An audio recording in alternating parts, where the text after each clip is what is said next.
Wow. Got here just in time to catch everybody not paying attention. How you doing? I'm paying attention. I'm good. I'm just stepping off to grab some tissue from my nose. Understandable. Well, welcome in everyone. So we're gonna be playing Witcher tonight. I'm kind of excited. I get to play for a change. Yeah, I mean True. it's been a hot minute since we played Witcher last. It's a fun game. It has been, and tonight is one of the stories that we actually created for GaryCon in 2024 back in March. We would do a playthrough tonight. This is It's actually ironic because I forgot that, almost, well, not forgot, but it's ironic because I'm wearing my Gary Con GM t-shirt tonight. So I'm in the You spirit. accidentally wore the perfect thing. Yeah, I wore it yesterday and then I was like, I'm just going to toss this back on and just kind of hung out in it. cool. Well, all you, man. I get to just sit here and be a pain in the ass tonight. Good luck. All right, give me 1 second. Let me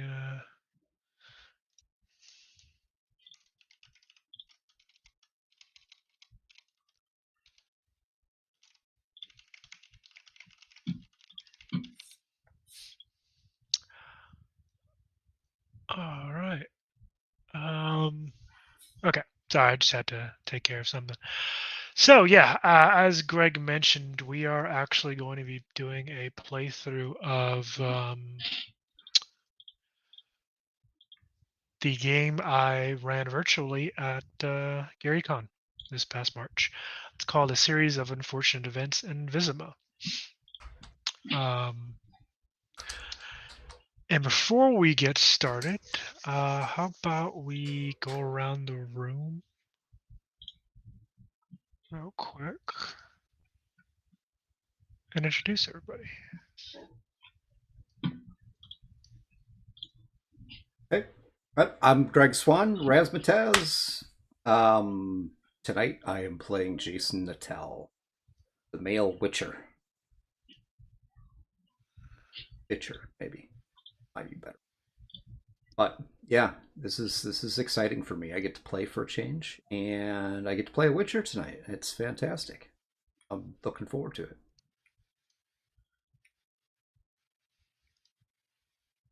Who's up next? I am Matt, and today I am playing Egil, the elven criminal. Who's just a little flamboyant. It's a little He's fun. he's just a little bit of sass in that guy. Ass.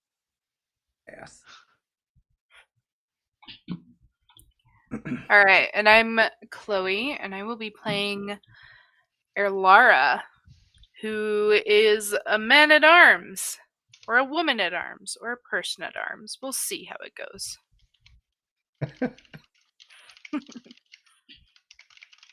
It's a something in arms. Yes, we can say that for certain. It is a something in arms. Person at arms. But she is defined as female. So I like it.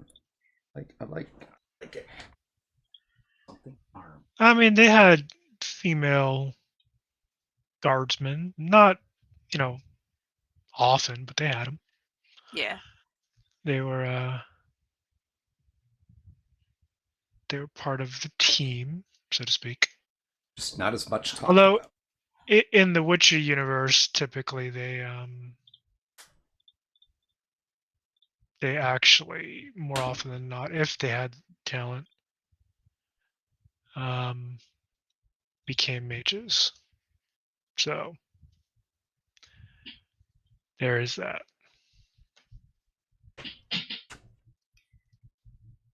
Wow, so you're just putting it right out there and saying my character isn't talented. I mean, that's entirely up to you. No. I'd say that's entirely up to the dice. Exactly. It's entirely up to the dice. This is true. This is true.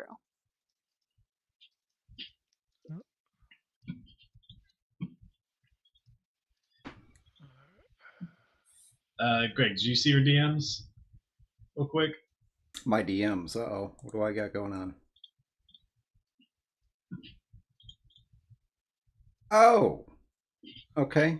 All right. Well, give me just a second. Let me fix that. Tell you what, we have a special edition that is coming, so Just give us 1 second.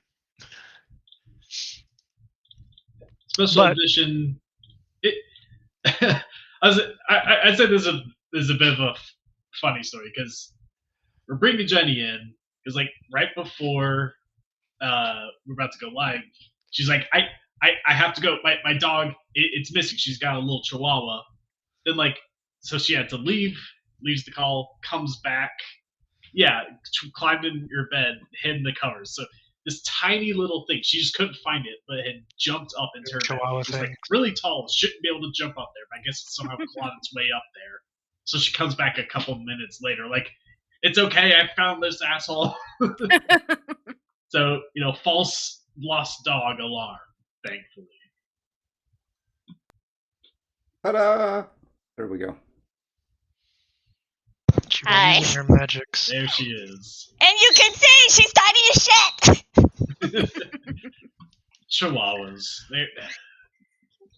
They're pain in the ass. They are They're pain in the special ass. creatures. And Yeah, that's to be fair, why she's only like 11 weeks old too, so A puppy. that's why I would Just never a get baby. one. yeah, she's just a baby. Yeah, I would never get a chihuahua. I don't like them. You're a heartless bastard. That's why. Rob, Yep. you say that as if being one of the dogs my sister has isn't part Chihuahua, and I see the way you dote on that Uh huh. It's Yeah. because yeah. thing. You have a soft spot for her. Oh, Mister, I'm a badass. Don't want no dogs. And then, yeah. It's because she's small enough to punt. That's why. She's small enough Dude, to punt. you just got called out. She is a cute dog. I will admit. But the reason why I dote on her is because I can give her back. I don't have to keep. Yeah, sure. So it's like I having your your own, my your own own dog. kid. Yeah, I like my you dog. like that meme where you'll see like dad doesn't want the dog, then the next picture dad with the dog he didn't want, and just like the dad's just doting on the dog. That's you with that little dog, okay? Yeah, but I can give her back, so that's the caveat. I can be like, okay, I'm done with your go right now. So you just My gotta dog, be the fun I'm uncle. stuck with. Pretty much, yeah. Yeah. Fun. But be that as it may, Jenny, how about you introduce yourself and your character? I'm Jenny. I'm playing Anastasia Demris, who is a human mage. Yep. All right. Yeah. And those are the characters that are going to be comprising the party tonight as we dive into a bit of a mystery. So for those of you who don't know, The Witcher, I mean, is many things, but it is very much it leads into the investigative parts of TTRPGs. I'd say more so, and again, this is dependent upon the campaign, but more so than a lot of campaigns I've seen recently. But to give you a bit of a backstory on the kind of the area that these folks will be going to, they will be actually going, as the name implies, to Vizima, which is the capital city of Temeria, which is kind of one of the northern kingdoms on the continent. There's actually no name for this thing; it's just called the continent. We can assume there's more than one, but who knows? The town that they're actually going to be going to is a little ways out. It's kind of on the outskirts of Vizima, the major city. It's a small little town called Stony Brook.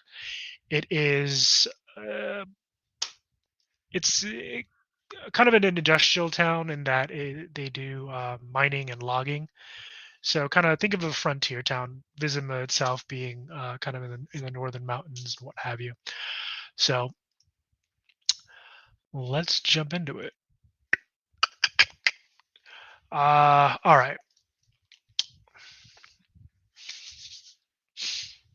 So I'm going to break from the traditional mold here, as I did when I actually ran this. And you guys don't arrive together. You guys are not going to arrive together. Good. I don't like these Uh, people anyway. we're breaking the mold. We're not going to be all meeting up at the tavern.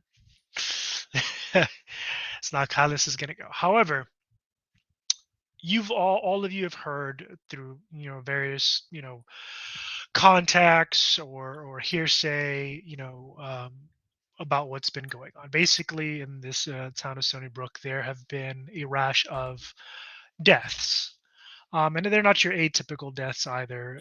Winter's coming on, and while animal attacks are common, especially when the season's been lean, i- this particular season wasn't. It wasn't lean. It wasn't. There wasn't a surplus in terms of wildlife and game and all that. It was the average season. So harvest has been brought in. Winter's coming on, but there have been that of 5 deaths so far, and each one of them have been fairly gruesome. The reason why the general populace thinks that it's animals is because there's pieces missing. But we're gonna start with Jason Atteel, the Witcher. So here I am in this little hodunk shitty town. Yeah, there's probably less than 50 people that live here. Most of them work at either the mines or the lumber mill, but they're it's not a huge town. Actually, as a matter of fact, that a lot of folks that do work either the mines or the lumber mill in this particular town come from Vizima proper. They come from either the farms that are close to the city, or some people come from the city itself. Okay, so what? Just was there an actual job here, or I'm just here checking it Yes, out? you didn't actually receive a job um, through kind of your connections and some evidence that was kind of gathered by people. Things that were said. Basically, you've heard of the state of each of the individuals that were attacked and kind of the state that they were left in, and knowing what you know about the general area and the predatory animals here, things aren't lining up. So you don't have any concrete evidence that something's afoot. It's just something's not adding up. All right, so what are these? Okay, so it's just a small town. What do these people look like as I'm riding my stallion into town? Your war horse, your roach. Okay. Again, they're like any frontiers town. Just hardy people. They look fairly well taken care of. Again, they're not that far out from Vizima. Maybe a day. Again, they're like a day out. So a day and a half walk, maybe a day ride. Not that far out. So they do have the benefits of the city, but they're far enough away where they're mostly left alone. Okay, But these people, again, they're fairly hardy individuals. They look working class. Is kind of what you would attribute to them. Hardy, strong, polite. Get well. So far, they've been polite. Um, I'm assuming you're riding up to the gate, and as you do, you again, they do have a stone wall around the entire town, um, in an actual wooden portcullis. So it's not an iron portcullis; it's a wooden portcullis. You do see members of the town guard kind of manning the gates, and I mean the wall's not huge. It's maybe 20 feet high. It's not a huge wall, but enough that out here it offers ample protection. right. Um, So they stop you at the gate. This older kind of grizzled veteran town's guardsman, kind of gray in his hair, more gray than black, in his beard. And he stops you there. He's like, "Whoa, traveler, what's your business in Stony Brook?" And he walks up to the horse. You see him. He's clad in a kind of boiled leather gambeson, and he's got a short sword by his side and stuff like He that. walks up to the horse. Yeah, he walks near enough to get a kind of a good look at you. I'm gonna say, because he gets too close and the horse nips at him. Keep your animal under control, man. Stay out of my space, and his too. And you'll be Is, all is right. Jason gonna reply? He That's- asked him a question. I did reply, just not really an answer to his question. Witcher's already started fights. I'm just So passing through. I heard there was some trouble. Trouble. What? You mean the folks that got attacked by animals? That happens every now and then up here. I mean, it's unusual for the season, and considering game has been good, but animals are animals. So And he kind of he you looks got up it at all you. under control then? Is that what I'm hearing? Look, I just guard the gate. All right. If you want to inquire further, just head on in town. He kind of gives you some directions to basically what amounts to the town guards like barracks, which is literally kind of on the other side, like close to the inside of the wall. It's a few streets over, and you'll speak to Captain Devram. He'll set you straight. And he's looking up at you, and he knows what you are. Surprisingly enough, he's not rude about it. I'm Like not most hiding people. it. Yeah. Okay. Yeah, he's not rude about it. Jason's not proud, but he's not bashful either. So you're wearing your medallion out You there bet. and everything. And Okay. my swords and the whole Yeah. deal. You bet. Yeah. I there's no mistaking that I'm a witcher. All right. It's like, well, yeah, you Like take the yourself to. eyes would give it away as well. Well, yeah, typically, but again, most witchers tend to kind of fly under the radar if Barracks, huh? they have to. Yeah, he's got So more you got an information inn in on. this town? And then yeah, the Wine Spring Inn. It's named after one of the rivers over there. All right. How about you give me Um, directions to that? Suit yourself. I thought you wanted work. But he gives you a couple of directions, like head down this main road here, and you go 1, 2, 4 lanes over, and hang a right, and it'll be near the green. And as you know, most towns like this, they'll have their inns and what have you kind of centered. So basically, you're going to the center of the town. I'll nod my head and just give a slight touch to my horse to get him moving, and I'll flip that dude a coin. And he snatches his out of the air with a little bit more deftness than you would think for what amounts to kind of a country bumpkin. Tells you a lot about the person when you would mean to insult him, and he eagerly grabs the coin out of the air. Hey, ain't nobody gonna turn down a free coin here. Wait, All right, so you're you're supposed to toss a coin to the Witcher, not the Witcher toss a coin to someone else. You got this backwards, man. Ain't no bard around here. What you talking about? So, Jason, you're on your way to the Wine Spring Inn. Okay, so the layout of the town, it has kind of an eastern gate and a northern gate. Jason, you just came in from the northern gate. Okay. We're gonna go to what is Chloe's character's name? Who are you playing again? Erlara. Erlara. Which way are you coming? You taking the road south, coming from the north, or are you coming from the east? We'll come from the north. Why not? Okay, so you're coming through the same gate. Yeah, okay. as Jason. You know what? Odd or even? Odd Todd. Odd Todd. All right. Even. All right. So you don't actually kind of arrive at the same time as he does. Okay. But yeah. So you're go ahead. You can describe how you're approaching the town. You actually see basically you're going to see the same thing. It's a well defended town considering it's kind of out in the you know frontier. 20-foot high stone wall, wooden portcullis. Town guards.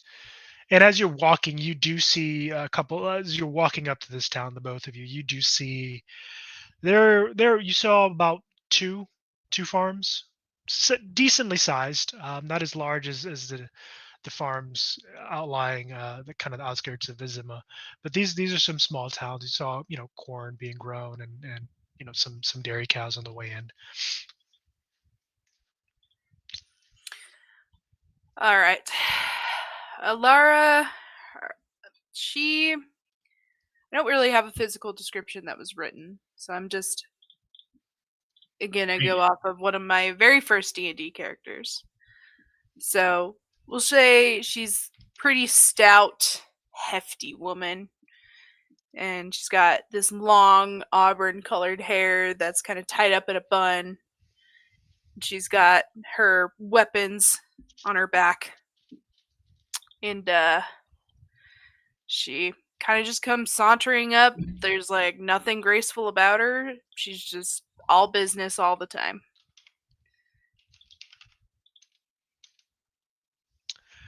Even miss, and this guard, kind of again same guard that greeted Jason. He's again older man, looks to be in his 40s.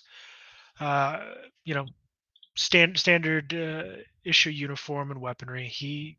But the way he moves, you get the feeling this guy's been about his business for quite a while. He knows how to do his job, and he kind of gives you the once over, noting your armor, your weapons. Um, he kind of nods his head, almost in approval, like kind of meeting a colleague. It's like, well, afternoon, miss. What's your business in Stony Brook, and how can I help you? I'm just looking for work, as usual. People need garden. People need protection. It's what I do. Well, I mean, we've been putting out putting our callers to see if we can get some folks up here to help us call some of these animals. We've had a couple of attacks, a few deaths, but yeah, it comes with living out, out this way. If you head over to our barracks, you'll meet with Captain Devram, and he'll be able to set you straight with some work. All right. Now, probably not going to pay big city pay, but you'll get some coin out of it. All right. Thank you very much, sir. All right. And she'll head towards the barracks. She doesn't. Okay. She's not worried about the inn. Fair enough. Fair enough. This woman is all business, whereas the Witcher, he's going to get drunk.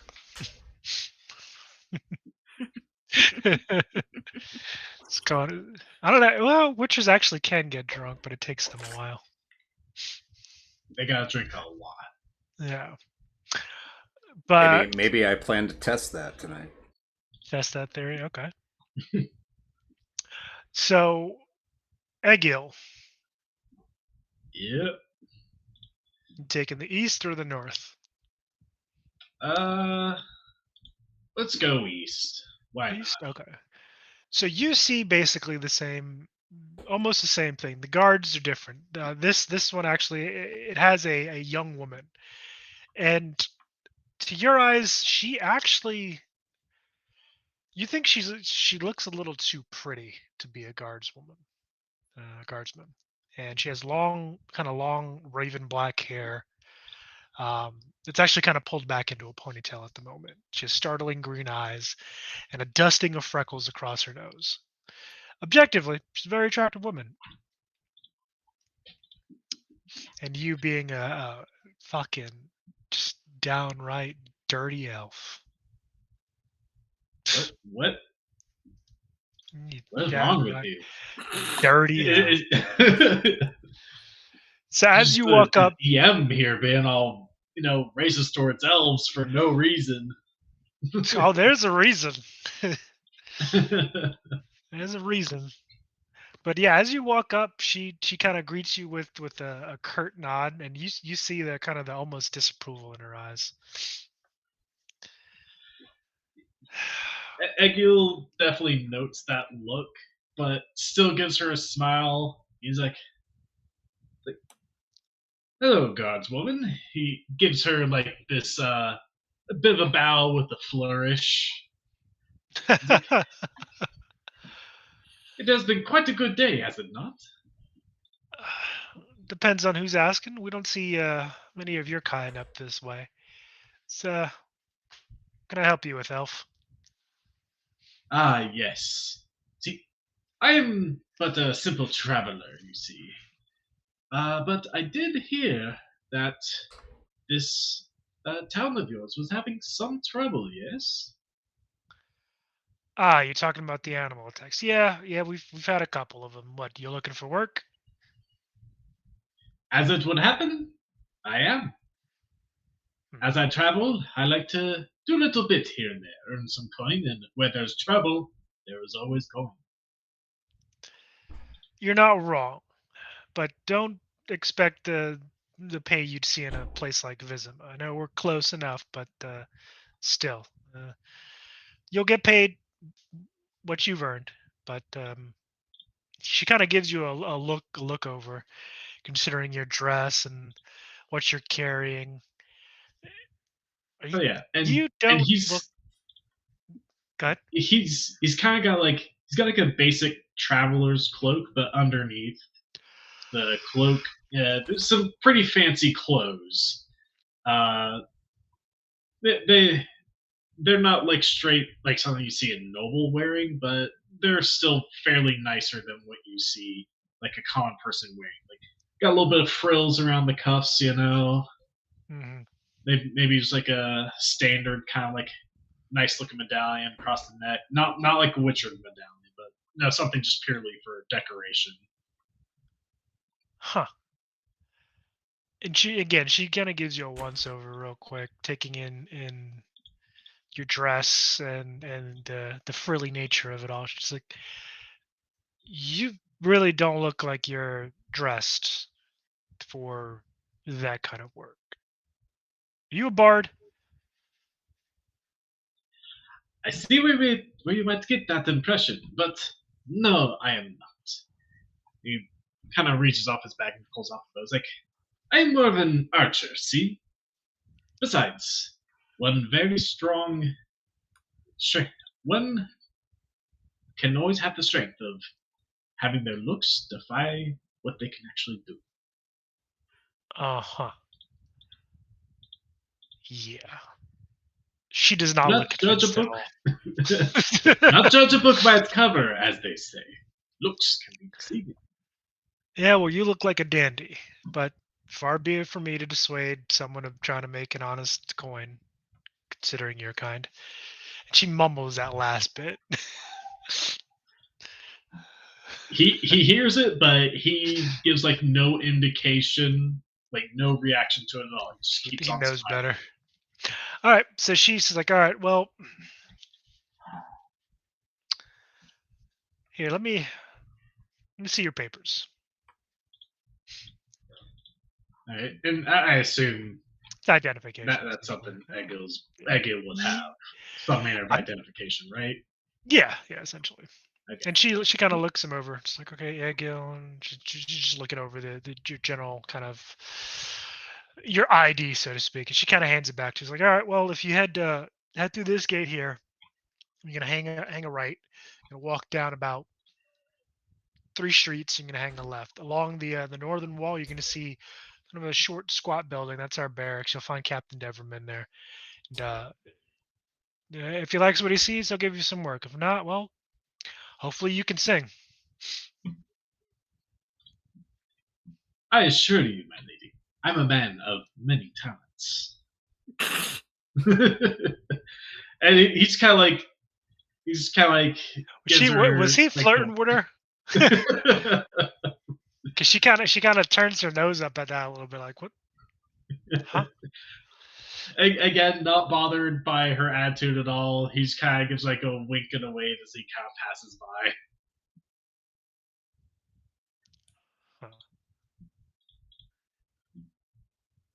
And she kind of gives you a sidelong glance before letting you continue continue on.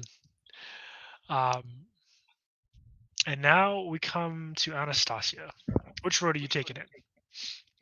Whichever one's opposite of Vizima. Or wherever it is that they're at. Fuck. It's been a long week. So you're going to the town or away from the town? Which she's coming into the town the opposite side of where the big city is. Okay, so Vizim is to the north. All right, so she's coming from the east. Okay. All right, so yeah, you let's see, odd or even? Even. Even Steven. All right, let's see here. Let's do a couple rolling. Here we go. And that's going to be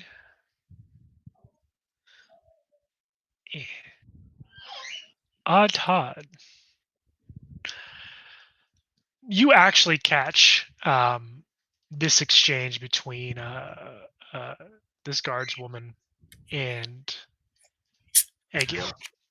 As a matter of fact, she kind of turns to you after Egil moves on. And she takes stock of you and your how richly dressed you are. And you see it's almost night and day. She kind of gives you a respectful bow. It's like, welcome to the Stony Brook, my lady. What can I help you with? Passing through. She doesn't even ask your business or nothing. Doesn't ask for any ID or nothing. She's like, well, if you would like, we have the Wine Spring Inn, which is famous for its beds and its stew, also with wine. It's just there up the road. You're gonna hang a right as soon as you get to that first intersection there. And she kind of, from where you're at, you're kind of looking up the road into the actual town itself. You can kind of see the green, the center of town. You can kind of see the Wine Spring Inn, and it looks like a fairly well kept inn from where you're standing, anyway. She'll offer bow her head and she's like, by the way, am I hearing correctly in passing that there has been some trouble around here?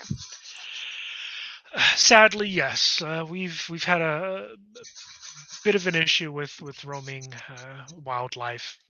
We're thinking wolves attacking the town, the outlying farms and settlements out here.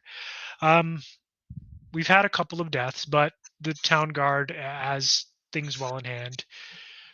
So you've no need of worry. No one's gotten into the no one's been attacked inside the town as of yet. So you have no need to worry about that. Oh, I'm not worried, but might I know where exactly these happen? I'm curious to take a look. It's odd for... Well, so far, excuse me. Oh, the yawnings have kicked in.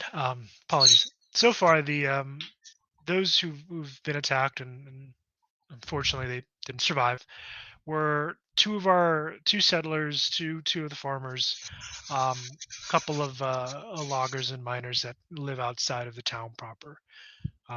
Unfortunately, one of our seamstresses, Judith, she lost her two boys. They were amongst those attacked. But if you wish to see, she kind of turns to look at you. If you wish to know more, you can inquire at our barracks and speak to Captain Devram. He'll have more to offer. Thank you. And with that, she kind of glances towards Egil, nods her head, and makes her way in towards that actual location. Okay. So we're gonna go back to Jason here because he decided to head to the inn, get himself some food. All right. So as you information. you're not wrong. Information usually happens where there's alcohol. So you ride up to the Wine Spring Inn. Again, it's not really that hard to find in a town this size. It's again, Stony Brook is not huge. It's not small. It's kind of middling. It's decently sized. On your way there, you notice a couple of businesses, tailor shops, sundry goods shop. You notice quite a large kind of carpentry shop, considering this is both a mining and logging town. Stands to reason those are going to be kind of the larger businesses. You see a number of smithies and forges kind of on the way as well. That kind of telltale clang of hammer on anvil kind of makes up the backdrop of the ambiance of this particular town. So you pull up to the Wine Spring Inn, and it's large. It's a 3-story kind of building, stone foundation, and around the back you see a decently sized stable, enough for 4 horses and an area for we'll say a middling sized wagon or a smaller what are those called? Words. Not a chariot. Carriage. There we go. And a stable hand kind of comes out to greet you as you kind of wait. Actually, let me correct myself. Are you going straight up to the front? Are you going to the stable? How are you approaching this area? I'm just gonna ride up and leisurely get off my horse and. And as you do, a stable hand, young kid, red hair, sandy red hair, blue eyes, kind of walks up to you.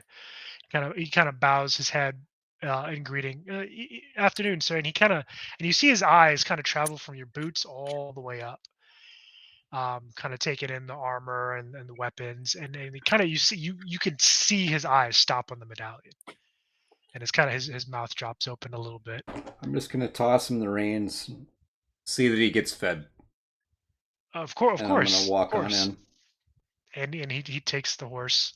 You see him actually having a little bit of issue because your horse is a bit obstinate. It's not really moving much, and he's kind of tugging on the reins a little bit. He's kind of looking. He's looking between you and the horse, and back to the horse, and he's kind of tugging a little bit. Seeing that you're not going to help him, he just turns his focus to try to get this asshole moving. Yeah, you walk. Takes after his owner a little too well. Yeah, exactly.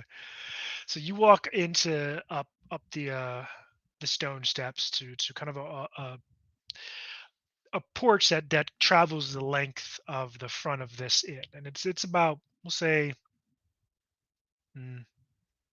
about 30 or 40 feet. It's a pretty long front porch. There are a couple of folks out there, some smoking pipes, a couple of folks talking, and by their dress, they look like loggers. I'm assuming you kind of walk past them and head straight in. Yep. Take note. I'm going to take note of everybody that's here. Okay.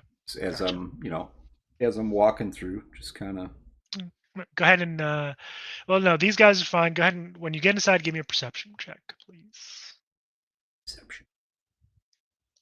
I'm almost positive there's perception in this game. Yes, there is. Oh, yes. It's just written very small. It is.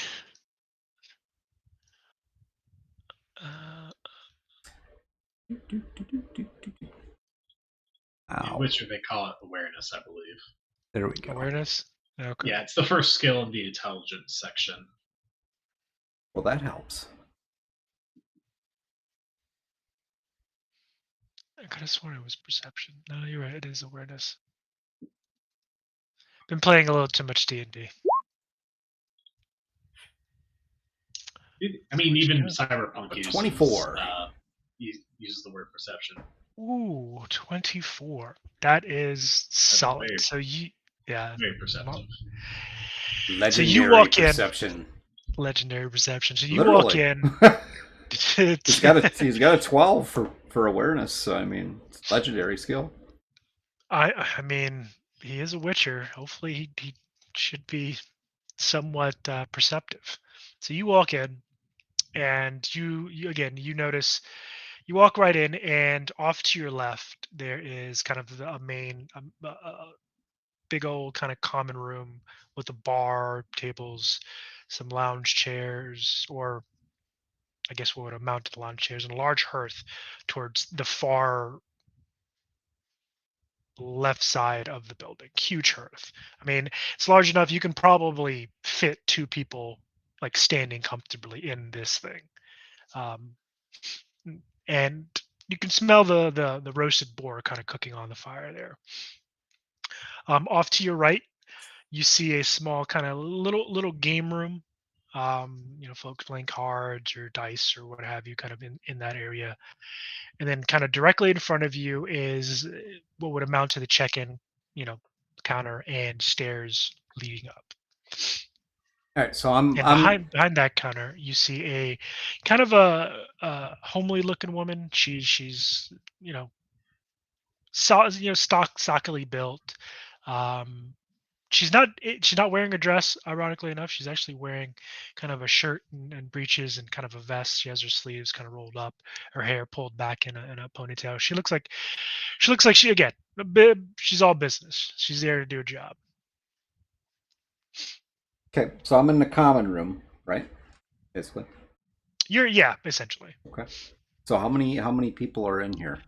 So in the common room, you see a big burly guy. He's probably about 6 foot tall, bushy kind of uh, graying beard. He's not fully gray, but you can see you know he's moving on in years. He's a large kind of white apron wrapped around his kind of waist and a kind of a drying cloth that he's using to kind of wipe down the bar. Your typical barsman. He spots you as soon as you walk in. He kind of gives you the once over. Kind of he nods, but you get the feeling he's kind of like nodding to himself, like confirming, like, okay, he is what I think he is. After and then he kind of goes back to what he's doing inside the common room itself. You see a pair of guardsmen, town guard, kind of seemingly taking lunch. Okay. They're sitting there eating what look like sandwiches. Off towards the back, you see a mature-looking woman. She looks to be reading and enjoying herself some food as well. And then another lady who's there with what you would assume would be her husband. In the game room, there are Not interested. three. Okay, not even interested in the game. Okay, never mind. All right, so He doesn't even he just kind of glances in that direction. Don't care who's in there. okay, I'm looking for the common people. They know what's going on. So Jason's just gonna head up the bar, and he'll take the first seat, the nearest closest seat, and just sit okay. down. Just sit down at the bar. All right, so you take. I mean, the bar was actually empty. No one was sitting up at the bar. Again, it's around afternoon, but it's past time when everyone would have been in here for lunch. You do see a couple of kind of plates still set out um, on various tables. You do see also a I guess they're a bus. What are they called again? A busman? Busboy. Passport. Busboy. There we go. Well, in this case, it's a bus girl. She's kind of picking up platters. She actually looked. When you see her, you notice a resemblance between her, the guy behind the bar, and the lady up front. But you see her kind of collecting the plates and mugs and stuff like that. Serving Wench. wench. Yeah, that's there we go. Serving wench. Although I wouldn't call her a serving wench too loudly, where the barman can hear. I'm just gonna go, casually. I've noted everyone in the room. Mhm. I'm just gonna go sit at the bar, and Okay. So the barman kind of, as you take a seat, and again, there's no one else sitting up here. He kind of looks you over. It's like, well, we don't get very much of your kind up here. Hopefully, I'm gonna be honest with you. Hopefully, you're showing up here don't bring trouble. We've got enough of that already. Be that as it may, what can I do for you? And you can see the kind of the tenseness around his shoulders as he's talking to you. He definitely doesn't want to be talking to you, but since you're here, might as well. You got some trouble?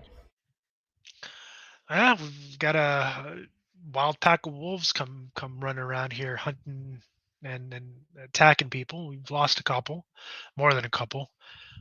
Judith lost her two boys. Damn shame. It's just odd. All right. We had the game's been fairly good this season. Our crops have been coming in fine. Not surplus, but we ain't gonna go hungry either. But I don't know. It's just a natural, is all. And he seems kind of reluctant to really kind of talk on it, almost like he doesn't want to invite the bad juju. So, It's like who's this lady that lost her two sons? Judith. She's one of the seamstresses that works in town. One of the few other businesses besides logging and what have you. Got a decent tailor in town. He's set up shop here. I think I remember when his father got here. Was it 10, 15 years ago now? Clark's. Yeah, the Clark's. Judith is To related keep to our the stuff in. Clarks? Married into the family. Okay. Where's her shop?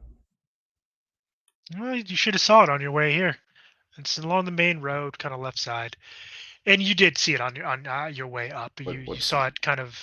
It was right past the general goods what's store. the name of it? Clark's and Sons. So, what's good? What do you got good to eat? Oh, I got some roast boar. I'll take it. I was gonna say we got some roast boar and some vegetables, potatoes, turnips, radishes to go with it, and we've got ale on tap if you want, or something more particular if your palate desires.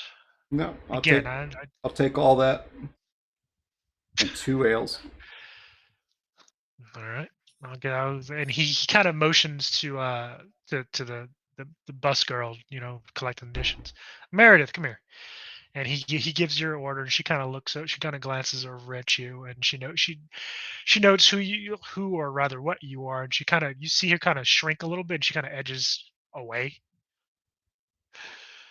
and the barman's like, "Hey, you stop that nonsense, girl. It's just different. It's all weird, maybe a little unnatural. No offense, but None taken. ain't gonna do you no harm." Right now, he's just hungry. So she kind of nods, and she kind of walks off, and presumably to get your meal started. The barman kind of goes back to kind of wiping down the bar and cleaning up, picking up a couple of mugs and stuff that were left there to clean up. And you know, name's Jacob, by the way. And this here's my family's home and business. That there was my daughter Meredith, and you probably noticed my my wife Amelia on the way in. Between Oh, you and me, don't piss her off. I don't have any intention of doing so, Jacob. She's already in a foul mood with what's been going on. I'm, See, I'm, she was a good. I'm just going to sit here and eat my food, have a drink in your fine establishment. You already know why I'm here. So the more you can tell me, the better I can help you. Oh, as I said, really prefer if you weren't here, but considering you are, it means it might be something worse than wild wolves out there. To be honest, Maybe. that doesn't make me any happier. But your food and your food will be on the way, and he's already poured you both your ales, and he kind of sets them down before you. Be 3 crowns for the lot. Okay. Give him 3 crowns. And he scoops them up and kind of slips them into a pocket on his apron. Goes back to what he was doing. And we're gonna leave you there, and we're gonna turn to the trio that decided to go to the town barracks. And again, this isn't anything spectacular. It's a one-story building, but it's long. It almost stretches the entirety of that north wall, almost about three quarters. You notice as you guys walk up, and you do all kind of end up walking up more or less together. You notice there's a couple of town's guardsmen outside, um, two kind of younger males. They seem to just be having a chat, but off kind of on the outer wall of this place, the barracks. You see a pen for horses. You see two kind of fenced in areas. One for that amounts to a stable for their horses. Not that many. There's only three, and then another area for that seems to be for training. You have distance. You have targets for archery, and then you have kind of training dummies for more melee focused training. But as the three of you walk up, the two guardsmen kind of turn to you, and they they don't necessarily, how do I put this? They're not necessarily aggressive, but you see them take kind of a defensive stance. Um, Wary, I guess, is the best way to put it. So, which one of you is going to talk first? Alara kind of. Matt, you're muted, by the way, buddy. I am. I thought it was peaceful in Chloe, here. you're going. It was a little too quiet in here for a second. Now we know why. Chloe, you're saying something. My mistake being muted. So go ahead. Okay. Alara just kind of walks up and says, "So I hear there's work. I'm here to work." Depends on your skill set. And one of the older of the two, kind of looks over. They seem to be brothers. There's a resemblance.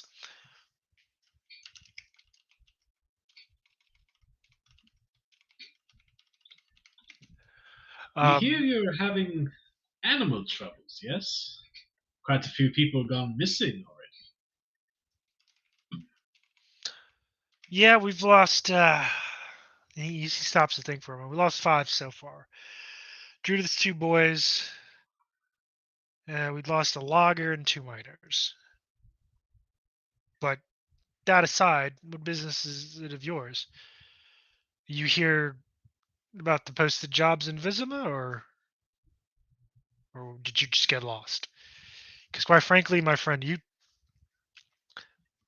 excuse me, you don't look like someone who can help us handle whatever this situation is, although she does. And he turns to you, Anastasia. He's like, and this lady, no offense, miss, but you're too pretty to be mixed up in this. And She just kind of laughs and she looks at him and goes, "Pretty doesn't make up for everything." Well, true, but a lady of your standing shouldn't, yeah, I'm certain you didn't come out here to get your hands dirty, not let alone help us track down a bunch of wild beasts. And why not? What does the lady of my standing have anything to do with what I'm capable of doing or not? Very quick to judge a book by its cover. And he has no reply to Yes, that. he is. As a matter of fact, you see his ears kind of turn red. And his assumably his companion steps in. Don't mind my brother. He's An idiot.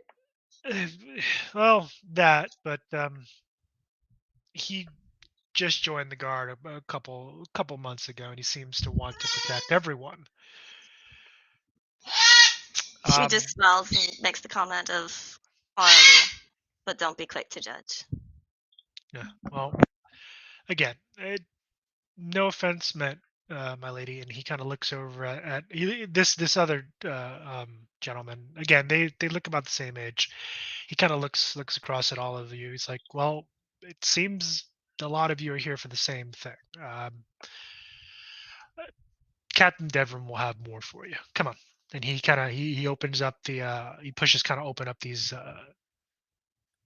they're thick oak doors with kind of bands of iron. He kind of pushes them open and kind of motions for you to follow him. And as he leads you into this place, this is kind of you walk into it. It starts out as a long hallway, kind of doors on either side, until you get about midway through this building. And in that case, like it opens up into more of a communal space on both sides. You have kind of what looks to be the kitchens and kind of almost a common room on the other side. And he keeps leading you past that, and you see a couple of other guardsmen kind of milling about. um you know some are cooking, some are eating, some are just kind of talking. Towards the back of the building you see a couple of rooms with doors slightly ajar, and you see kind of beds and you see into those rooms there are beds and kind of nightstands, all very simple fare. Again, this is kind of where they sleep, eat, and in some instances live. He takes you back, continuing down the hall. You come to a kind of a T section, and he hangs you right. And at the end of that, you come to another door that leads into an office, and he kind of knocks before opening it. And he kind of opens it in, sticks his head in. Sir, we've got a couple of folks here who might be interested in helping us with our wildlife problem. And you hear this kind of gruff, almost gravelly voice. So, "Oh, well, let him in." And he pushes open the door and motions for you guys to come on in. And as you do, you step into knowing who this is, knowing that he just led you to the captain of the guard. You thought the guy would have a bigger office. It's almost kind of crowded in here. The desk is seems to be too small for the guy. He's kind of a tall, lanky fellow. He's got kind of a shelf, going from floor seating on one side, and a pair of chairs kind of in front of his desk, um, on y'all's side of things. But it looks a little cramped in there. Like he kind of has to maneuver his way around carefully so as not to knock things down. He's kind of sitting behind his desk at the moment, writing something out. He looks up at the three of you. So, welcome to Stony Brook. I hear that you lot might be looking to offer some assistance with our wildlife problem. Igil at your service, sir. He gives the bow with a flourish once more. And Devram kind of turns his gaze over to you, Egil, and he's like,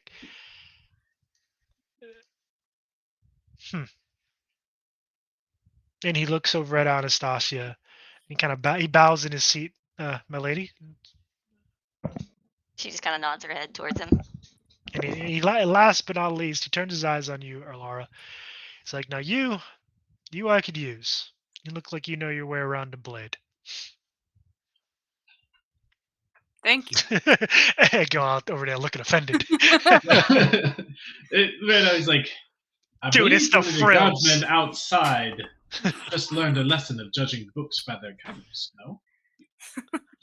Well, considering the cover you're currently wearing, I wouldn't say he's far wrong in judging. You're a dandy, my friend. Are you a dandy? Trying to think of the right line here. Erlara just looks him up and down and says, "Yes, he is." Fair enough. The only thing sharper than my looks is my blade.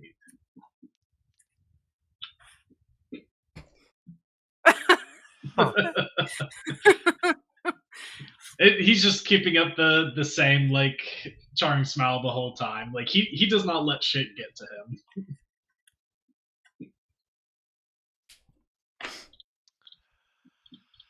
Well, I would be remiss in turning down any help at this point. Again, as I'm sure you've probably heard on your way in, we've lost a few of our townsfolk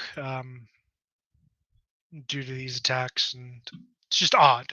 We're trying to figure out, first of all, why it's happening, and secondly, where they're coming from. So far, we've, ironically enough, and I'm almost ashamed to admit this, we've had trouble tracking them.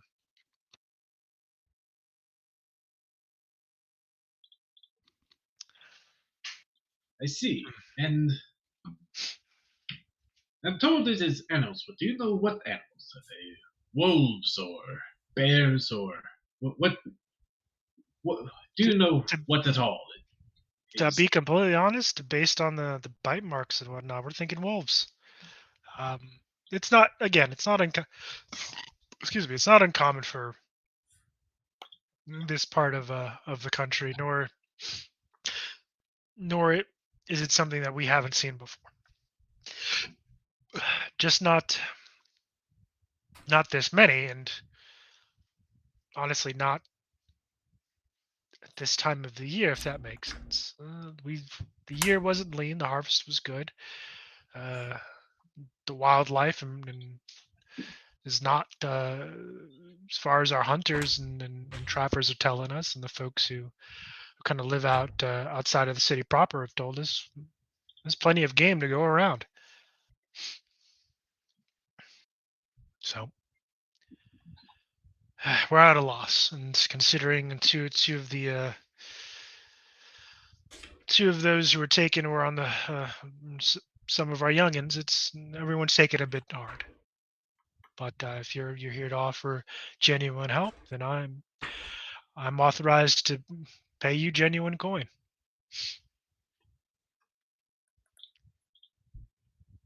Any of you familiar with trapping and hunting and identifying tracks, perhaps? Excuse me while I look through my character sheet. Exactly. I was like, wait It's a like, minute. am I? All right. I haven't played these Uh, characters in a minute. I guess to be wilderness survival, that is not my character. To be fair, this is my first time playing this game. Let's see. No, apparently not. Let me guess. You guys need a Witcher. If Probably. only the Witcher came to the place, that everyone was telling him to go. Right? Witcher goes where he wants to go. It seems our Lara is like, point me where to go and I'll hit it. Other than that, nothing fancy.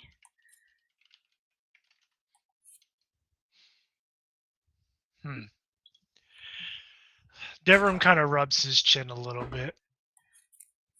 It's like, well, more blades, better. At least it'll give us more eyes to send out, and with our trackers, and hopefully track these things back to their nest and put them down for good. I'll tell you this: most of my guardsmen will be focused on protecting the city itself and the outlying farms and folks who decided not to live in the town proper, as is their right. It'll be up to you and a handful to track these beasts. So hopefully up to the challenge.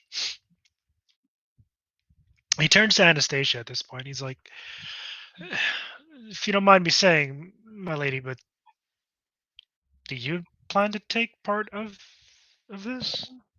Is there an issue if I do?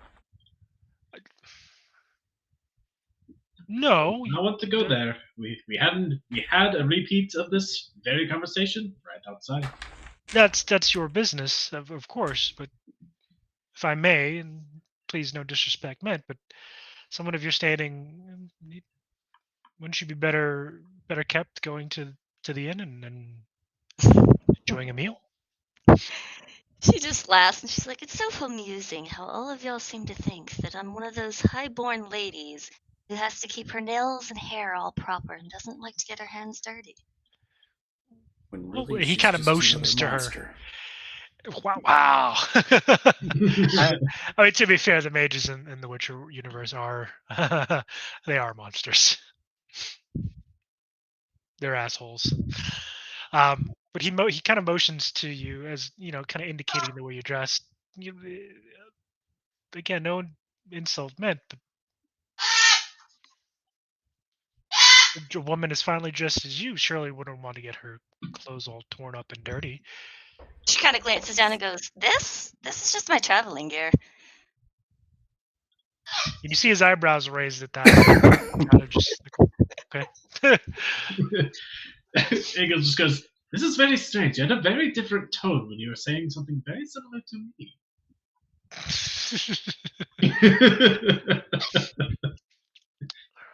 Okay. Well,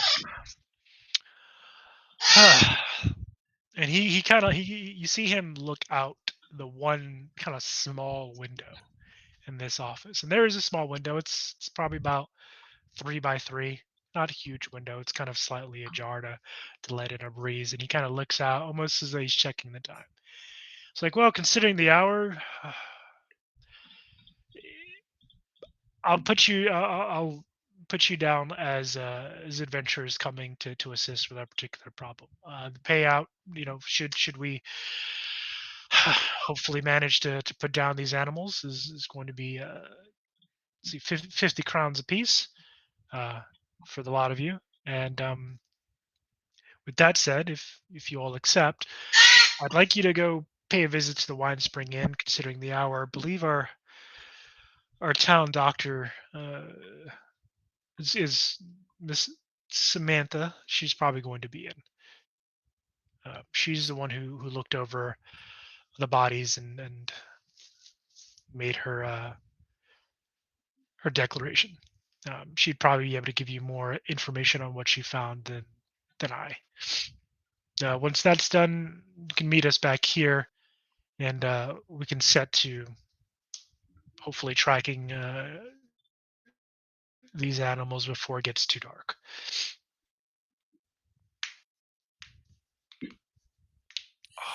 All right. To the end we shall go then. See, I just cut right to the chase. By the good graces of the DM, you were posthumously correct. All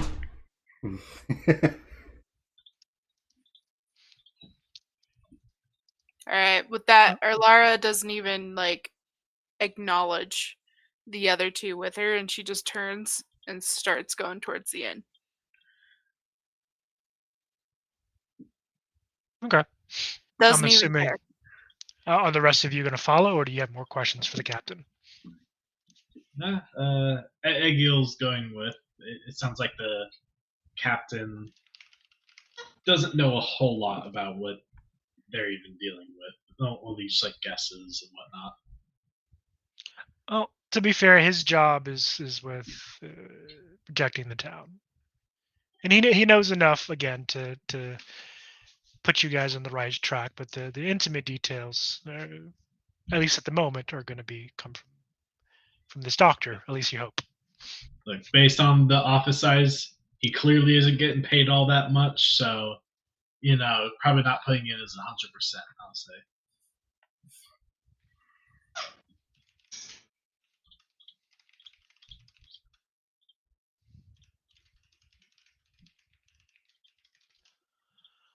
All right, back to you, Jason. Okay. Well, Jason, casually finishes his meal. Does does this guy have anything else he cares to say? Because Jason's basically just sitting there eating. Takes a sip of his ale, looks at him every once in a while, just kind of looks at him. So he actually kind of circles back with you after you're kind of done eating, and he leans his kind of thick forearms on the bar top and kind of gets a little closer. Apologies for earlier. Didn't mean to come off rude. It's just again, your kind doesn't necessarily bring good omens. No offense. Untaken. Barlock, by the way. the owner here, and I know I haven't had much to give you in the way of information. Not that I know much myself, just rumors and hearsay, to be honest. But do you think it's something worse than wolves? I don't know. I'm here to find out.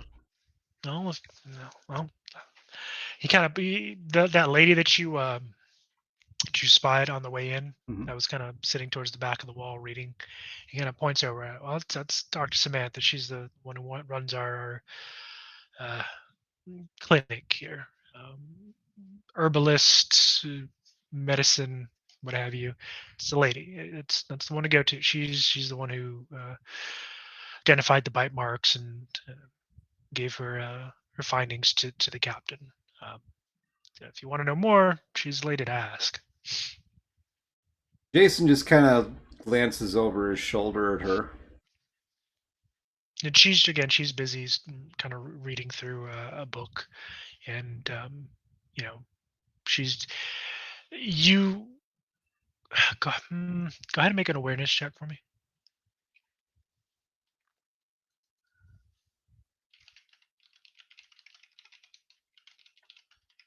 24. I'll get him.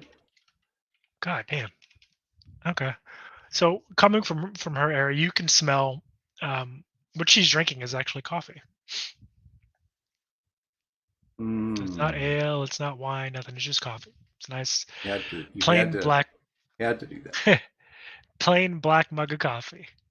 It smells good too. It smells like it's actually decent quality coffee. But Barlock kind of catches your eye again. Just between you and me, just so I have a little peace of mind here. When you're done with the doc, could you mind sharing? I just want to know that my family's going to be okay, or if we got to get out of town or hole up here or something. And you see on his face, I guess for the first time, the stress that this has been putting on him specifically. Again, you can kind of get a sense that the town is a little tense, but you can see that he's definitely concerned for his family and himself. I don't think I would worry too much. Just keep your daughter and your wife inside. If there's something here that doesn't need to be here, I'll take care of it. Okay. With You actually kind of see him nodding along with you, like it's kind of already a done deal.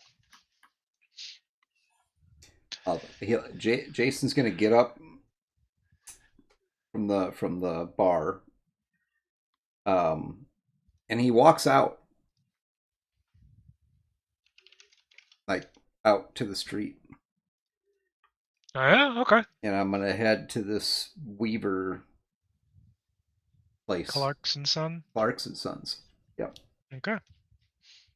And it's I literally know where the down doctor's road. at, so she didn't look Yeah, like she's going anywhere. It's down the road from where you came. Okay. He's gonna head down there. Is it open? Yep, it's still open. Okay. So he'll head down there and just walk right in. You walk up to this the front of the store. It's sturdily built, like everything else in this town. Simple signage out front. Well, simple-ish. There's little flares here. There's a big sign with uh, a spool. Those are called spools, right? Like a thread spool and a needle kind of stuck into it to indicate what type of business is it. As you walk in, you hear a bell kind of tinkle as the door opens, and behind the counter, you walk in. You can smell You ever walk into a clothing shop and you got to get hit with that clothing smell? Mm-hmm. Yeah, that's what you get.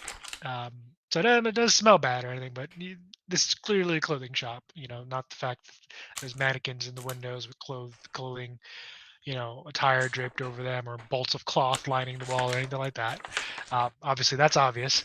But there's a young woman kind of sat behind the counter there, and she's clearly had very little sleep, and her eyes are red, and there's bags, and her face is puffy. Okay.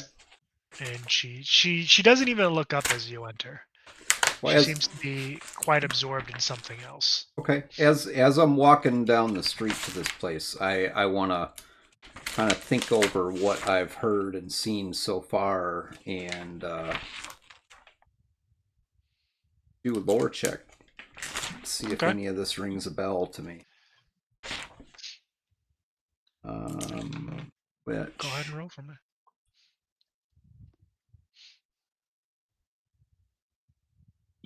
figure out I'm getting what I have to roll here for that.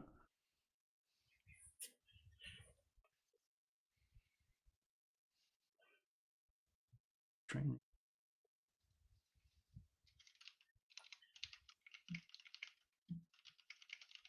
I got a 30. Good God fucking damn. That is a net 10. Okay. I'm gonna waste How all do the you... rolls before we get to the fight. Right. I've got all the knowledge, and now I can't hit shit.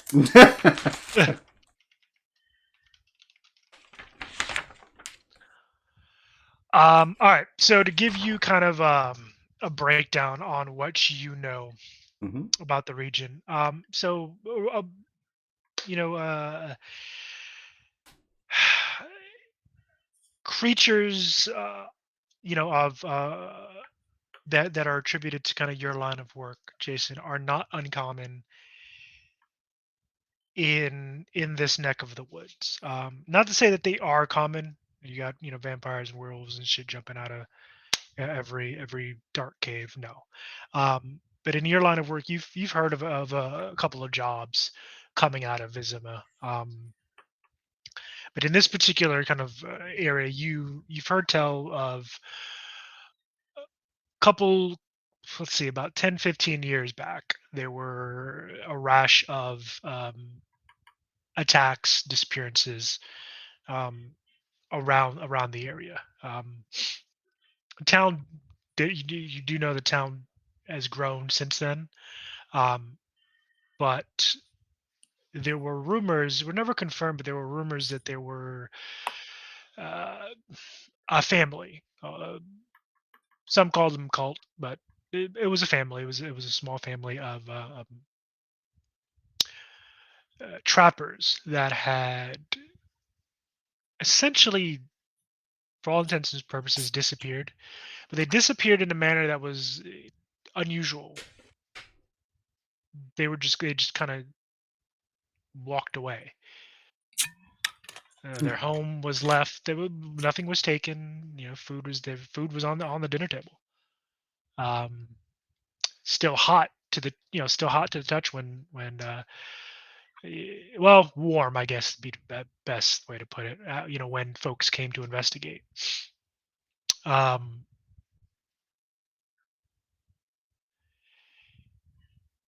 and there were rumors that this particular family were into what the township called black magic. You know, skin changing. Those kind of rumors floating around. Um, and that, for this area, and kind of your knowledge of kind of Temeria, again, it's not an uncommon thing to have a family or delve into those kind of things, whether it be by accident or a family lineage.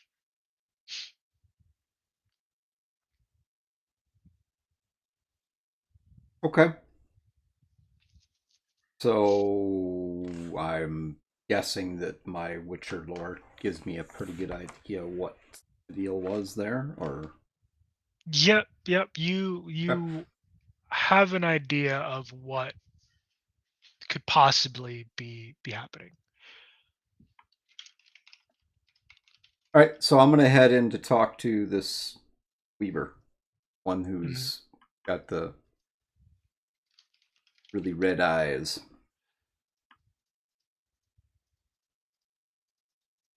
kind of, Excuse me. and she kind of looks up at you, just like she kind of like wipes her face and kind of like tries to like straighten up, kind of comb her hair back behind her ears and kind of dust, kind of smooths out her dress. It's like I apologize for my appearance. But what can I help you with, sir? Are you looking to be fitted for something? And you can hear kind of her voice crack as she's speaking to you. Again, she looks like a fucking mess. Not really. I just come to pay my respects.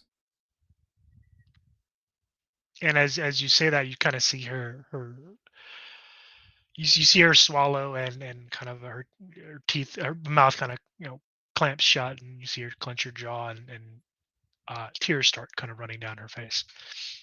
She didn't say anything, but you can see your words had an effect. Ma'am, I know this is really hard. Is there anything that you can tell me about your children?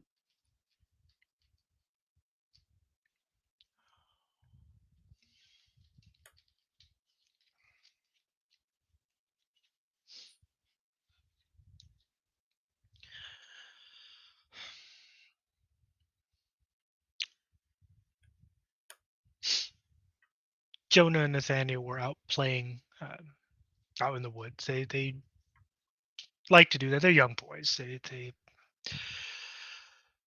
and considering it was close enough to the city, I didn't think anything of it.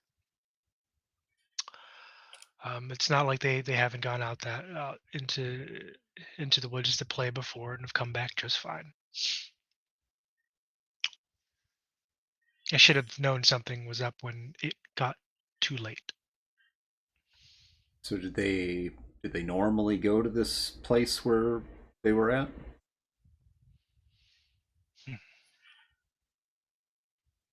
And she kind of looks up at you. Yes, my husband helped them build a little tree fort for them to play in when the weather is nice. Um, I suppose this was supposed to be their last time out there with the changing of the season. And as she says that, you can see her voice catch considering the current situation. Jason just kind of sits down with her and it offers to take her hand kind of consolingly. And she doesn't stop you or anything like that. She kind of sits there glum and kind of staring off into a point, not kind of just staring off into space. Your children sound lovely. They were good boys, but still boys. They were rambunctious when they wanted to be, and What does your father or what does their father do? he's the son of one of the sons in Clarkson and Sons. He's the second oldest. Um, I I've always had a deft hand at needlework, and once he and I married, it seemed only natural that I would join in his family's business. And side note, with that lore kind of role that you made, you do know Clarkson Sons is, I mean, they're how do I put this? They're a well-regarded family, especially in the town. They do good work. Oftentimes, some of their pieces do end up in Vizima, uh, in the city proper, and sold out of shops up there. As a matter of fact, the main family actually kind of lives there. That you do know that. And he and I have taken over this shop here in Stony Brook. Uh, now that his father decided to step down and enjoy retirement. As she's talking, he just kind of looks around and makes a couple idle comments. Basically, looks like you do really nice work. Thank you. So you probably see all the people coming through town. Is there anybody new in town? And she kind of turns her head and like stares at you. He's just gonna give her a smile. Well, and her, you see her eyes travel to the medallion again. You're not hiding it, so she's like, okay. It's like, considering what you are, I'm assuming it's not you. But no, I've not seen anyone. I've barely been out of the shop. Hell, I've barely been out of my bed in the last 3 days. No, how about Uh, before that? How about before the boys went missing? mm, no, no one. Well, no one new that stayed, I suppose, is the best way I can put it. We do get the odd traveler coming from the city or folks just passing through, but they never stay long. Maybe a day or two, um, uh, at most. Uh, some not even that. They've either they're coming here specifically for something, either metal work, to place order for lumber, or if they're coming to our shop, it's typically to either pick up or make an order for a particular piece or pieces. Um, Okay. All right. Well, is there anything else you would like to tell me?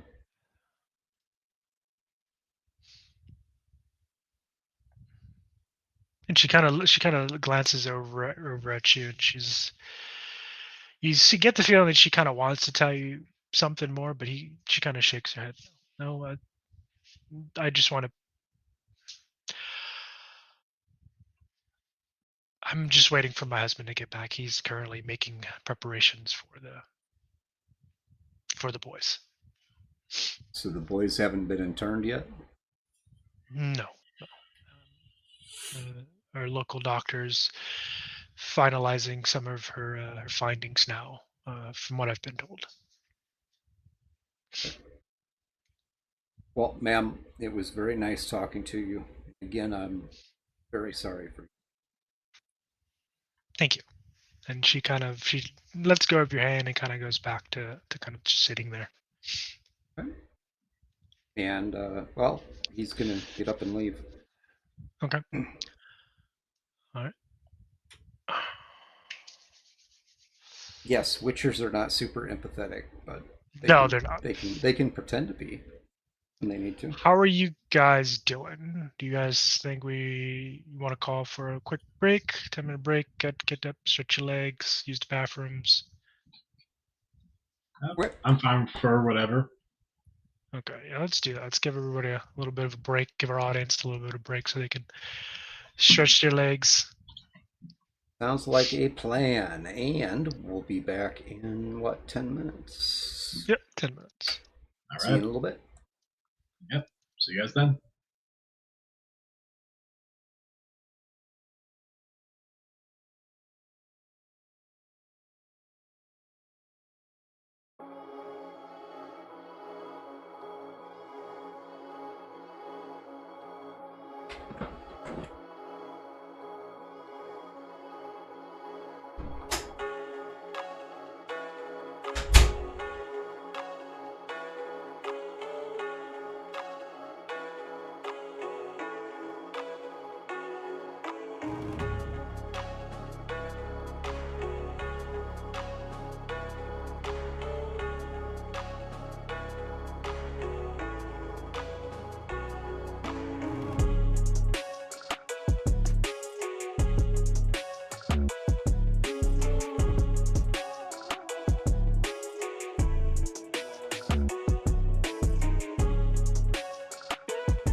Okay.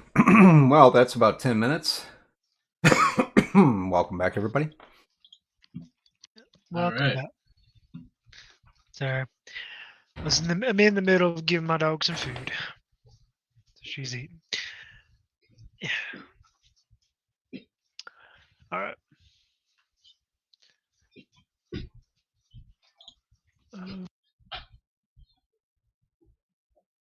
So we're moving to the trio over here. So you guys are heading to the inn, correct? The Lime Spring Yep. Inn. Yeah, we're going to talk to the doctor. Okay.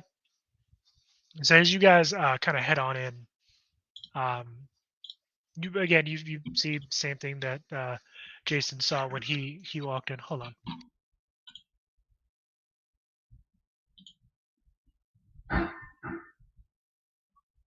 Uh-oh. With the dog bowl. Yeah. She likes to make sure it's squeaky freaking clean. Act like she'd never been fed. Get every last drop. Yep. Anyway, so you're greeted by the same sight that Jason was greeted with when he came into the inn. Those same guards are still there playing cards. The doctor's still towards the back of the furthest kind of leftmost wall. Obviously, you don't know that.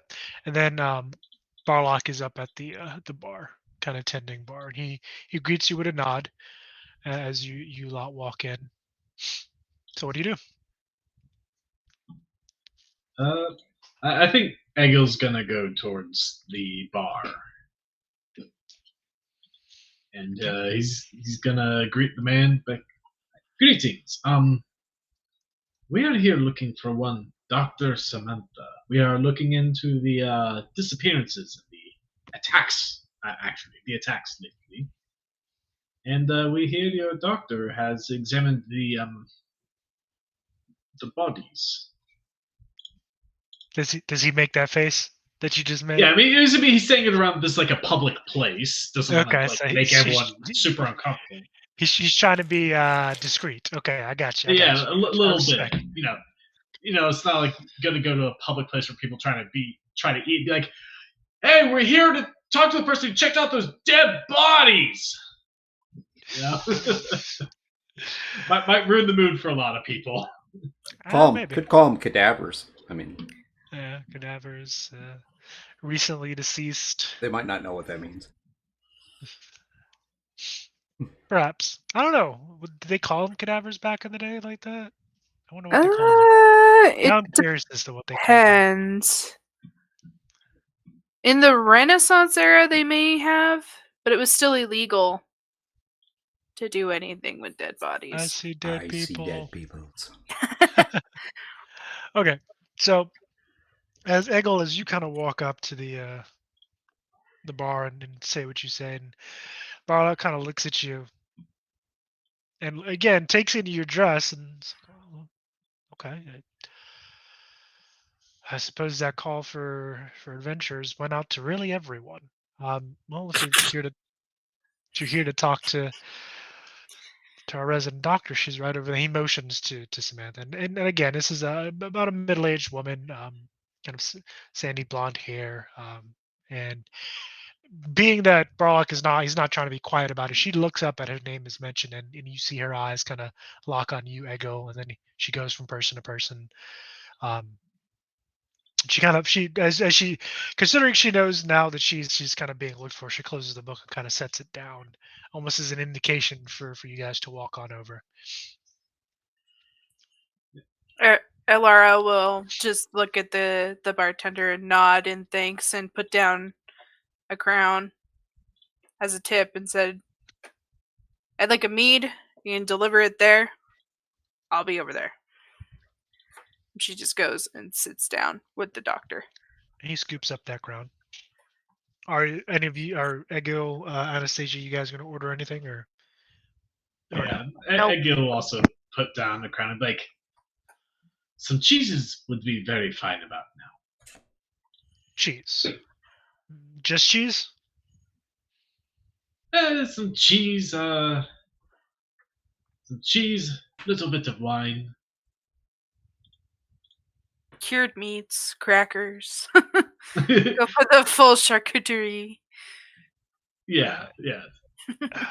Those The little, sugar little too. fluffy crackers, the little fluffy ones. Yes, have some of those, please. I want my crackers to look like animals. I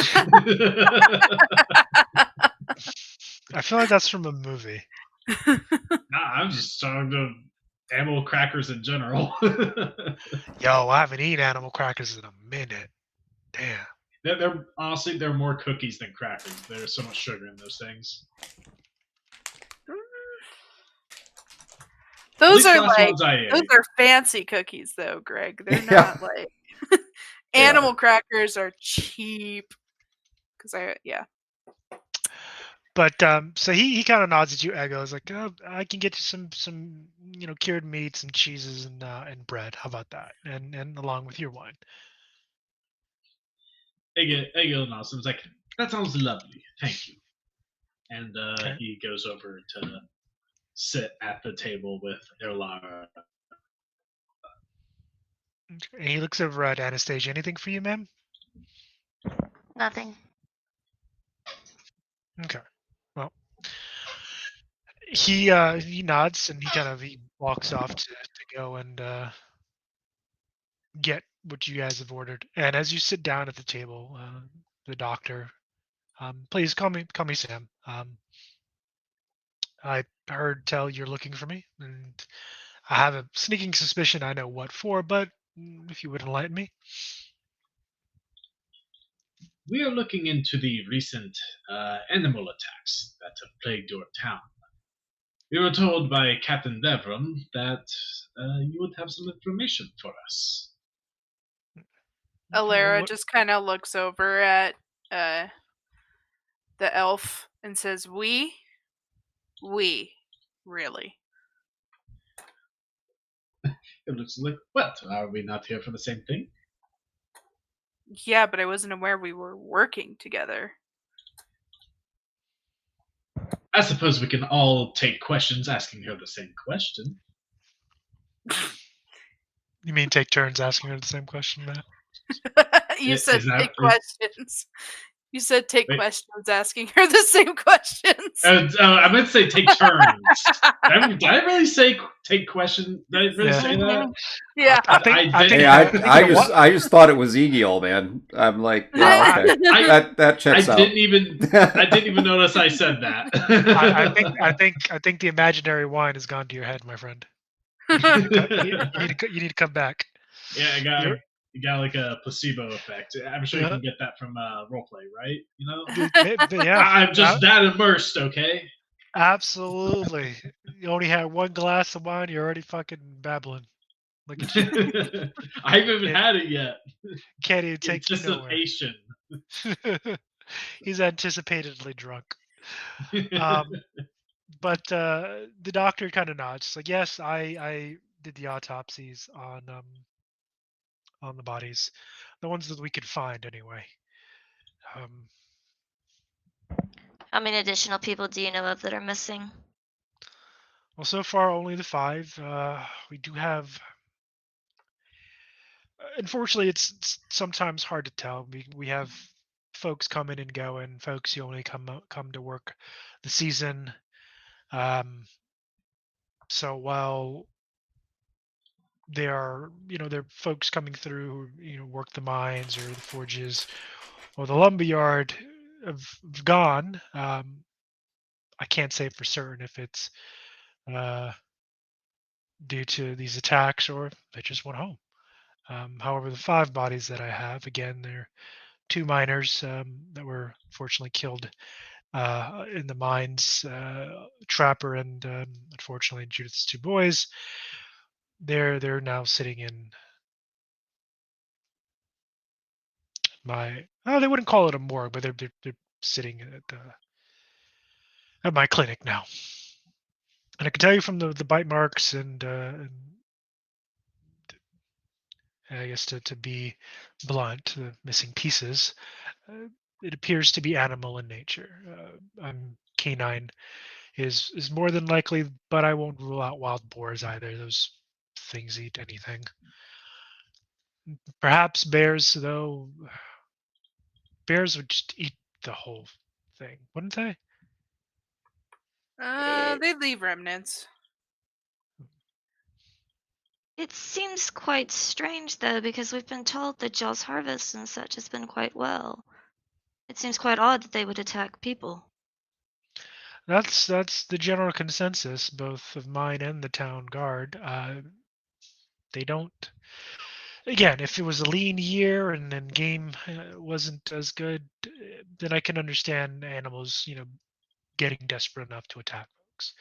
Maybe once or twice, but 5 different times. May I ask, where were these bodies found? Well, the miners are found down in one of the mine shafts. It's a couple miles out of town. Um, the trapper, you see her pull out a kind of a small notebook. She kind of flips through her notes. He was found a bit ways up the near the foothills. Mountain. And again, she kind of indicates it's kind of north. And from traveling the area, that the foothills from here to the foothills is about a kind of a 6 mile journey. So not super far, but not entirely close either.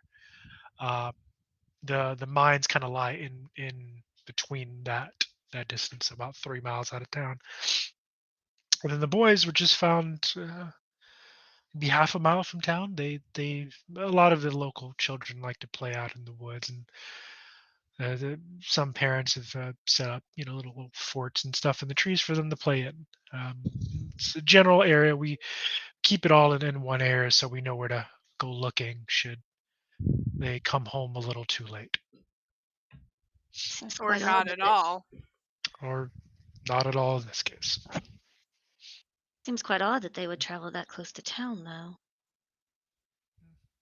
Again, Especially mine shafts. I would not consider that a usual Yeah. area for wolves to It- attack.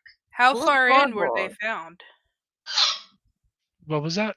How She far kind in were the miners found? she again flips through her notes. Oh, this isn't this particular shaft wasn't a new one, so it says here we're found about 2 miles in. Mm, That is quite odd for animals. yeah. Especially So ones that are usually found on the surface. again, that's the general consensus. But as we all know, an animal will do whatever it needs to eat. Um, and again, all the bite marks and what have you are consistent with wolf bites. Perhaps something could have pushed the beasts outside of their usual hunting grounds. That might explain why they show up at such unusual places. Well, from what I've gathered from Captain Devram and the town guard and the other trappers, there's nothing out there to indicate, at least none that's been reported, anything unusual. Honestly, they haven't even found the bat. Oh no, Hold We on a lost him. second. we lost him. We'll get him Never back. found the what? You will never know. Yep. They never found this pack of werewolves. We haven't found them as of yet.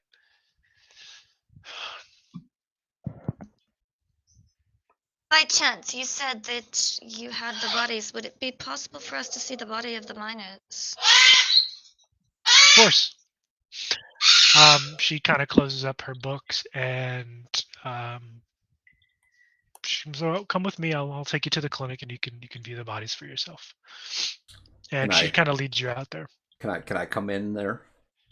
Yeah, I mean, yeah, if you want. Yep. I'm assuming you left the Yeah, Clark's and Son. I was You were on leaving. your way back. Mhm. Okay.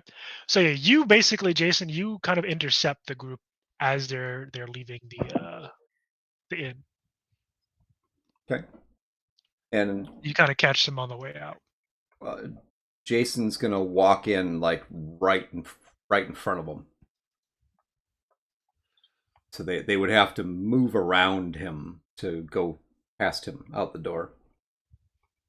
Anastasia's actually going to pause and look at Jason, and she notices the medallion. She goes, "He might be of use. We're going to see the bodies. By chance, would you be willing to come with us? Might be right up your alley." Don't need Witcher. to. He just kind of Don't need to. looks around this inn. He looks at the doctor. You've got a werewolf problem.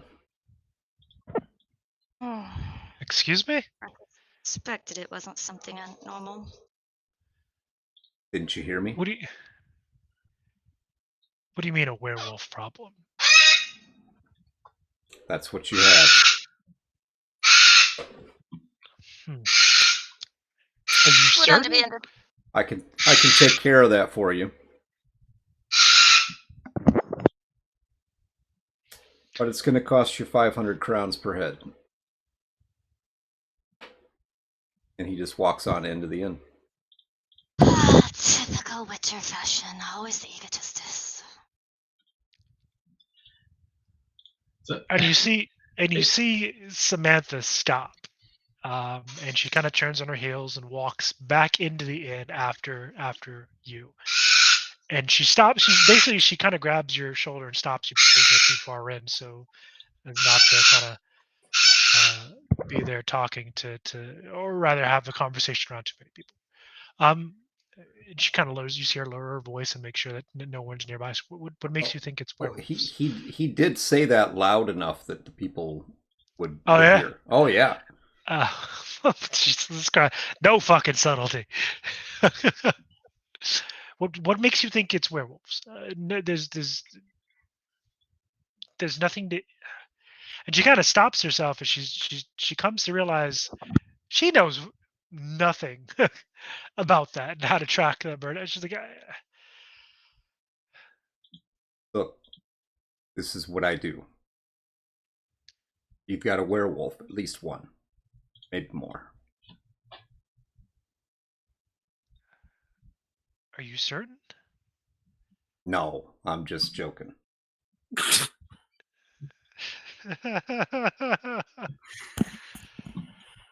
And these people hate elves. You know what? Because they're squirrely and thieving. I think this is just you. I think you just don't like elves. We're doing good, Lord Jesus. Yeah, well, good, buddy. Alara is just looking at Jason with like pure awe. She's like, "Holy shit, it's a Witcher." She's fangirling, but you see Samantha kind of turn to each of you, to Alara, to Egil and Anastasia. It's like, what? I mean, it makes sense when you consider the fact that it's not normal for animals to be that close to town, and you yourself said that whatever was doing this, it was something that had to push an animal further. Too many things do not add up for a common wolf attack. And Why would the bodies were found 2 miles in to the mines. And on top of that, most wolves hunt in packs, which means you likely would not have found bodies. Or not as likely. Probably more pieces than anything. Then I have to go Many get the things- captain. That's Yes, right. he would rather be the right person to talk about your price rather than the good doctor. And she kind of walks off, and almost she's stunned. She's gonna go get him. Anastasia will actually accompany her. Okay, so she heads back in. She nods as people greet her and things like that. She doesn't say anything. She doesn't say anything to anybody on her way there, but she walks with the purpose, and she she walks right into the barracks, right up into Devram's office, and she looks over at him. There's a Witcher in town, and he's like, "Mm-hmm, I know. I met. Did he meet him? Hold on. Wait, nope. Nope. I mean, he might have Yeah. heard. DM had a moment. I One feel like a second. Witcher coming into town spreads quick. Yeah, Maybe he might heard. have heard. He hasn't met him. Yeah, he heard. He's like, yeah, I heard. I'm assuming he has his theories. And she nods. Like, yeah, werewolves. And you see, and basically, Anastasia, you see kind of Devram lean back in his seat, kind of fold his arm. I can't say I've ever met an actual werewolf, but we've all lived in Stony Brook long enough to know, and strange things do happen from time to time. And if a Witcher's here, well, that just up the chances that this is something that we can't deal with. So, what's his price? 500. A head. Does she say ahead? Because so far only Anastasia's with him. He didn't say 500 ahead. He just said 500. No, I did. I said 500 ahead. 500 a head, yeah. Okay, so I'm I didn't assuming. hear that head part. Is that for a person or per werewolf head? So I'm assuming. I'm not part of your little trio. I'm just telling him what it costs for me. Unit cohesion is not here. 500 a head. It's a little steep, but to be expected. It's a Witcher. They're egotistical. They'll ask for the highest fucking price possible. Nothing unusual. Well, considering it's not just animals anymore, it's a werewolf. The town will pay it, and he goes to a shelf, and on top of it is sitting a strong box. He opens it and he pulls out some parchment and kind of jots down a couple of things, seals it with wax, and he hands it to the doctor. He's like, "Give this to him. It's a writ for the contract."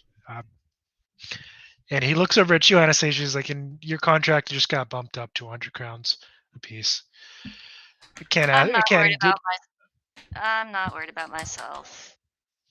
Keep it to pay the Witcher. The town can use it more. Nothing else. Thank you, my lady. We appreciate your generosity. And he looks at his Samantha, and he kind of nods, and she starts heading out. I'm assuming you're going to go with her. Yep. Okay, so you guys make it back. You guys make it back to the no problem. And the doctor hands over the contract to you, Jason. And in it is, stipulation of the contract, 500 crowns a head, and as long as proof is brought. No problem. That's why I said ahead.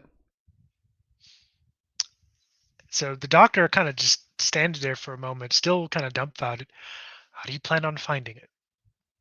Or I don't. Them. What do you mean you don't? It'll find me. So you're just going to wait? Yep. Alara kind of speaks up and says, so, I mean, some of us need work? Is there any way that we could help you, Mr. Witcher? Yeah. You can come along. I'm sure it's hungry. You see Alara just glares at him for a minute, and she's like, I think I can hold my own, but thanks. Oh, I have no Based doubt. on your prior words, it sounds like it would much rather prefer you. Nah, I'm quite sure he's not it. Don't know if it's a he. Might be a she. He kind of looks at the doctor. I don't think it would prefer me, but you, on the other hand. Well, What's your name? Who are you talking to? Hey, he's talking to you. who's Talking to the elf. Oh, okay. Oh, I thought you were talking to the doctor there. No, He just looked at the doctor with that comment, but he's looking at you when he says, okay. "What's your name?" Again, at your service. Does the usual bow with a flourish? You can come along for sure. Yo, this guy. I'd just like the audience to understand this Witcher who's supposed to be protecting people is literally using these guys as bait. I'm putting it out there.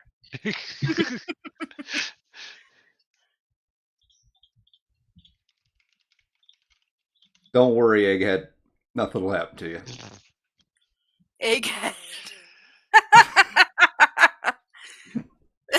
Lara looks over at Eagle and says, he called you Egghead.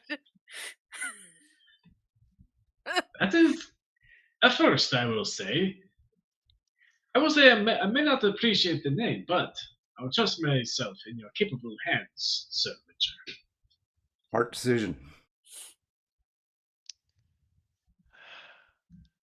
Well, what do the rest of us do? I mean, you seem to have hunted these things before. What can the township do to protect itself? I guess while you wait. Well, everybody in this town needs to be locked in their little hovels. Doors locked, windows barred. Anybody who's out on the street is potentially someone we're looking for.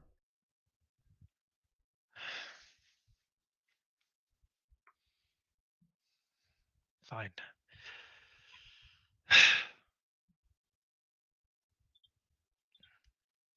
Okay, well, she seems kind of at a loss of what to say, but she nods and I'll inform Devram of your suggestions, and I'm sure he'll let the rest of the town know. Oh, they're not suggestions. And he's gonna get up now and walk out of the inn. So she turns and kind of looks at the three of you. Will the three of you be safe if you're gonna be helping the Witcher?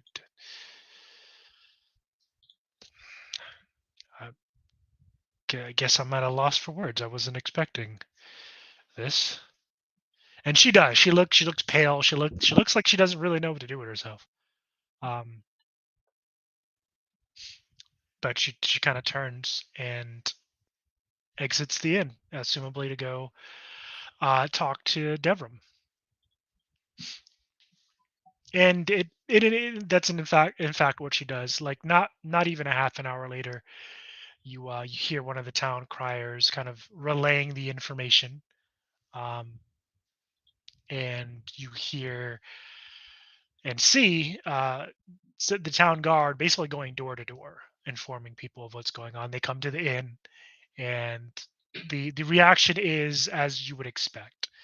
People are panicking. The three guards that were playing cards, they're up and out of there and kind of joining in the informing of the town and kind of basically locking the place down. Jason just kind of looks around as this is happening. He doesn't really have a smile, but you can kind of tell that he's pleased. And he's gonna turn back to these three. So, have any of you ever encountered a werewolf before?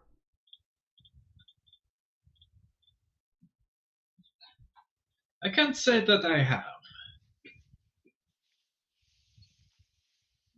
No, but I've read about them.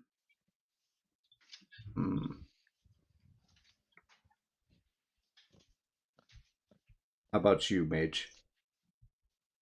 He wouldn't know she's a mage. She hasn't been public with it. He's a witcher. She just stays quiet. She's not talking. Okay, how about you? What is your name? We'll change that then. And I'll do a lore roll since technically she is a monster. So. Do mages count as monsters? Yes, they do. Huh.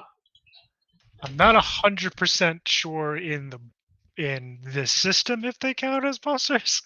Well, they're Um, the only did- monster that you can play as a player character, because mages are both a player character and a monster. Sounds like what a Huh. Witcher is. Huh. Witcher Well, I isn't learned. listed as a monster, but I say, if anything, The Witcher to me should be the monster, not the mage. They're literally mutants. I think Yeah. that classifies I as a monster. learned something new today. I did not know that. I guess I forgot that. Okay. Go ahead and make the lore roll, man.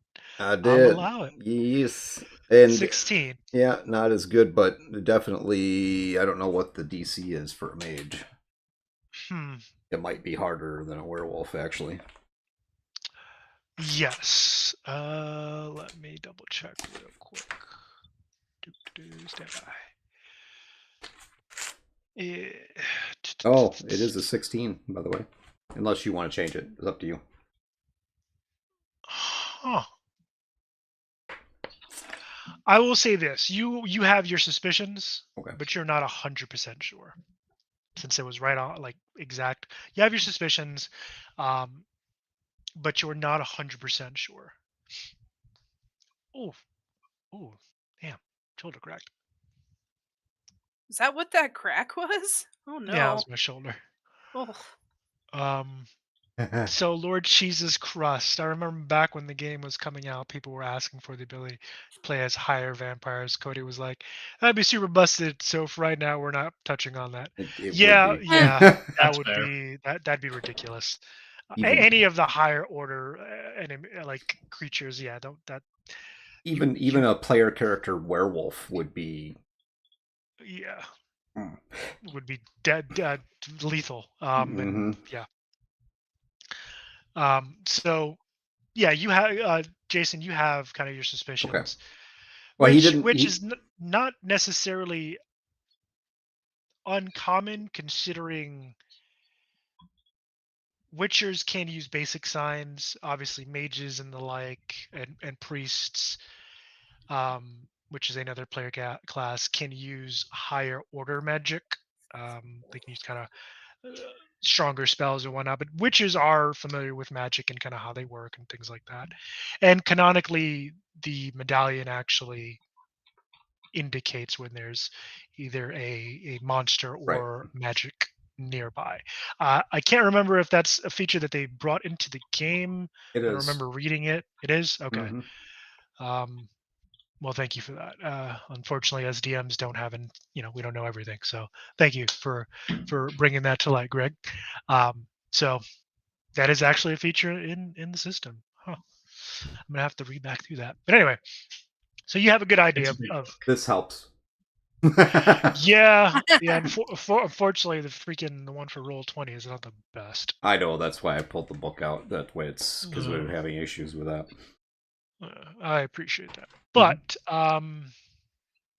yeah, you have an idea of what she is capable of, Yeah, or rather, what she is. I'm gonna leave that alone since I already retconned it as a player. I'm not gonna call her out as a mage. I'm just gonna ask her what is your name? Who are you? None of you.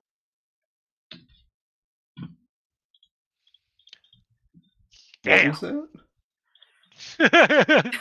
Heard me. I believe her name was Nanya. Does he actually say that? Yes. All right, Nanya.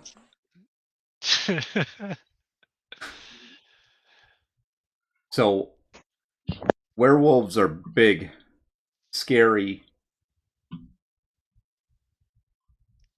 and really tough. Right. And that's kind of I obvious. just want to make sure that you know what you're getting into.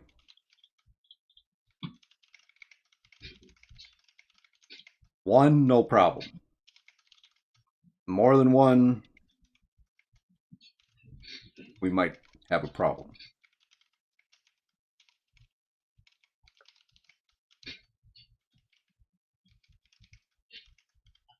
Well, 500 a head. I don't care how much of a problem it is.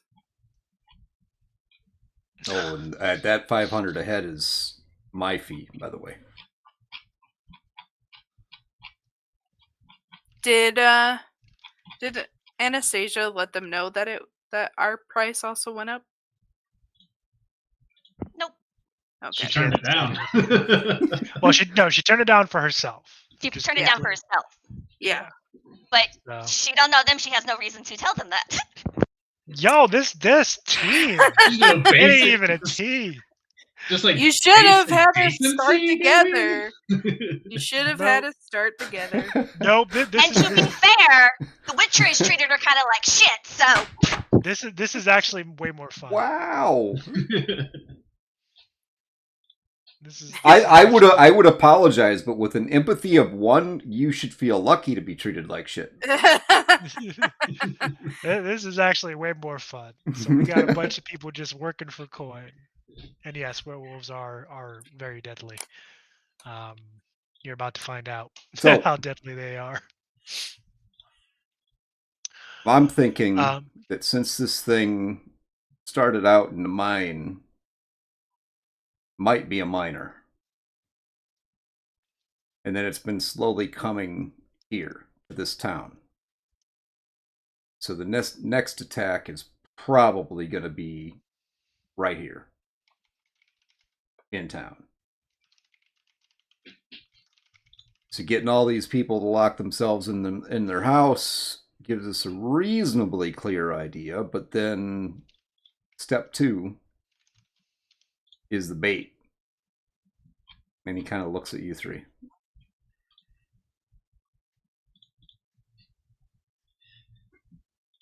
Egil will kind of glance over to Erlana, who definitely was like, Erlana out of the 3 of them definitely does look like just the toughest, right? Yeah, other than the Witcher, yeah, probably. Witchers aren't really all that tough, by the way. Like I said, this is my first time playing this game. Yep. So. Yep. It's okay. I honestly don't know what makes So again, you... this is Samantha's already gone. Again, the basically the town has essentially began locking itself down. She's got a body of 10. That's pretty good. That's pretty good. Erlana's ready. She can handle a scrap or 2. Hopefully. So you 2 need to be walking around. Who is he pointing to? Erlana, or Lara, and Egil. Okay. You can attract its attention. Okay. And then once go ahead. And when it comes out of hiding, I assume yourself and Lady Nanya will come out of hiding and attack, yes? Sure. When you lead it back to us. I do believe I recall you saying that werewolves were very fast. Yep, they are. That's why you won't be very far away. I would hope so, because I'm not very fast. I can hit shit, but I'm not very fast. So, Nanya, I'll keep you with me. Unless you have some skills that we're not aware of.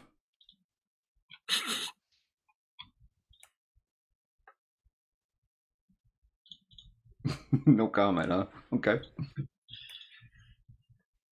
I'll keep you with me. Egil, Lara, that's your name, right? Yeah, Alara. Okay. So, I mean, you 2 could be one group together, just in case. And then I'll take little Missy here with me. you can call me Dimris. Okay. Thought it was Nunya. Dimrus now. Okay. He's just not impressed with him.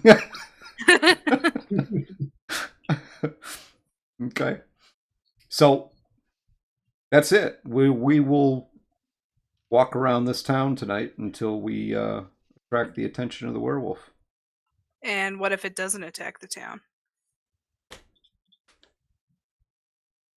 Count yourself lucky. Try again There's next got to time. be a plan B. Plan B is we'll go hunt it down. It would. Right. I mean, if it attacks tonight, whether it attacks here or outside of the village, there's going to be tracks that we can follow. Fair enough. Right now, there's no tracks to follow. It's just a loose idea of what its path is to here. And it's an assumption on my part that it's going to attack here. But I'm pretty good with this stuff. I mean, I would hope so. I mean, given that the attacks have been drawing steadily closer and closer to being literally just outside of town, that's the reason. So, So, anybody got a better plan, or are we ready? I guess we're ready. So we just walk Also- around town mindlessly. Pretend you're enjoying yourself. Mm, I do hear the moon tonight will be quite lovely. Alara just gives Eagle a dirty look. He just smiles at her. Actually, come to think of it, you three are all new in town as well, right?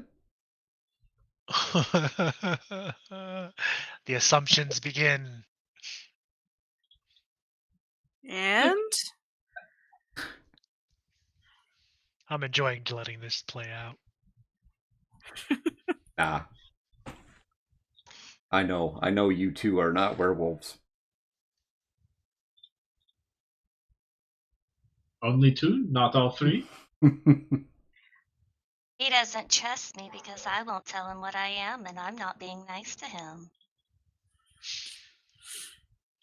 Wow, That's is why that? he wants to keep me close.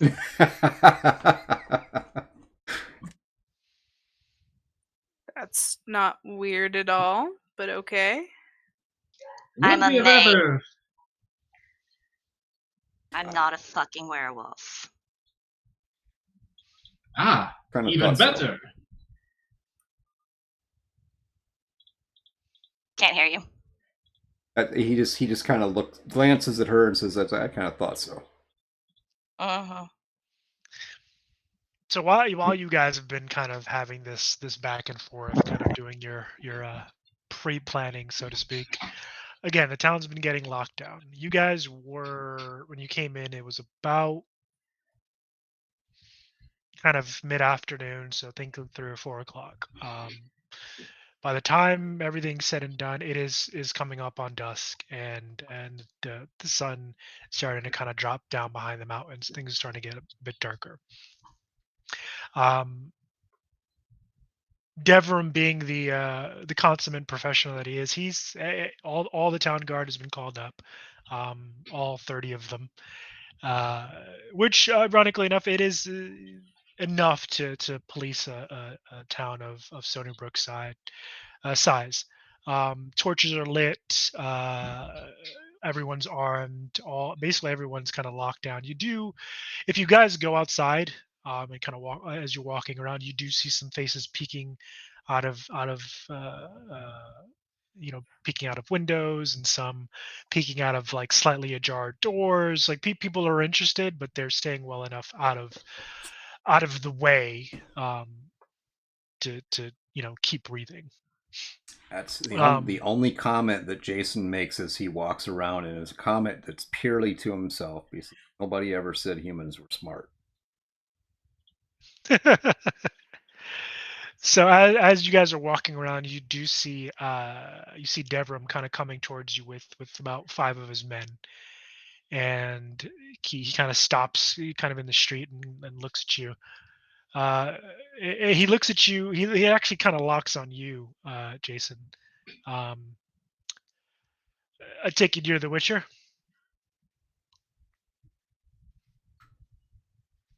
And First of all, I'd like to offer my gratitude for showing up when you did, and offering us your aid, though it's not going to come cheaply to the town, but it's better than being hunted by this abomination, if that's what this is. let me ask you a quick question. How much are your people worth? Each one. Well, your price was 500 a head, correct? For the werewolves, yeah. As for the people of this town, in my estimation, they're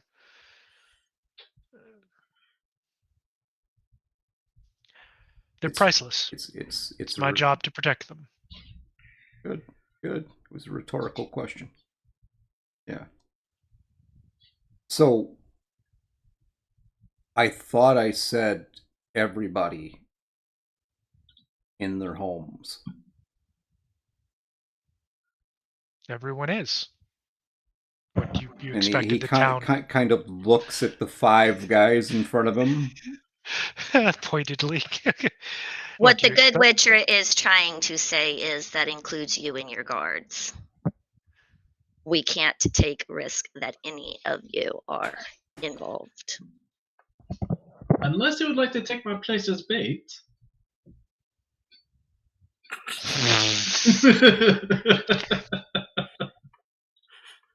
I'm assuming Ego actually says that. No, he said that. And Devram looks at him and then glances over at the rest of you. I mean, by the look on Ego's face, it's pretty easy to guess that he was simply jesting there. At that point, Anastasia will actually speak up and be like, well, I mean, you have 100, whatever the crowns or whatever they're called, for staying alive and surviving this. 100? He looks over to Captain Devram. Yes, for those of you who are assisting the Witcher and bringing this thing to justice, I've upped your payment to 100 crowns. Ah, wonderful. I can A live little with that. more wouldn't hurt, but I suppose that should be fine. A little more than The Witcher? Are you what? Dude, The come Witcher on. said he was going to get 500. He is uniquely qualified and skilled and equipped to handle this thing. Quite frankly, if I'm being honest, and he looks at Egil as he says this, I don't expect you to survive the night. Ah. I will be proving you wrong then. And no one has faith in Egil. Anastasia actually has a small smirk on her face with that one. Meanwhile, everyone that talks to Anastasia is like, oh, I'm sorry for judging your books by a cover. Look at Egil, like, look at that book. Look at its cover. Wow. Look, what a cover. I can't believe it.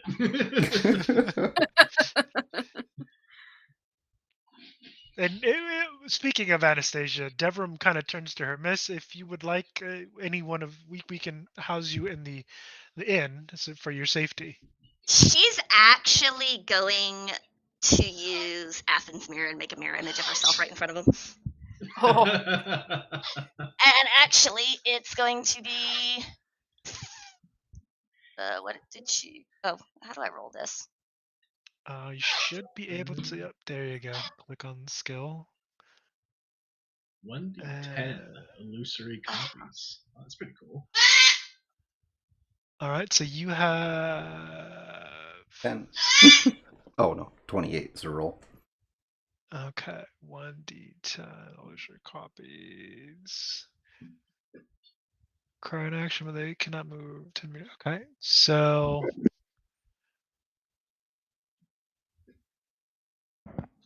28. I would think it would be 1d10 to like determine the number of copies. Yeah, it's create Yeah. 1d10 illusory copies. Okay. You want me to just roll a flat 1d10? Yes, please. Again, Yeah, she only makes one copy of look. herself. Well, That's- as was the plan.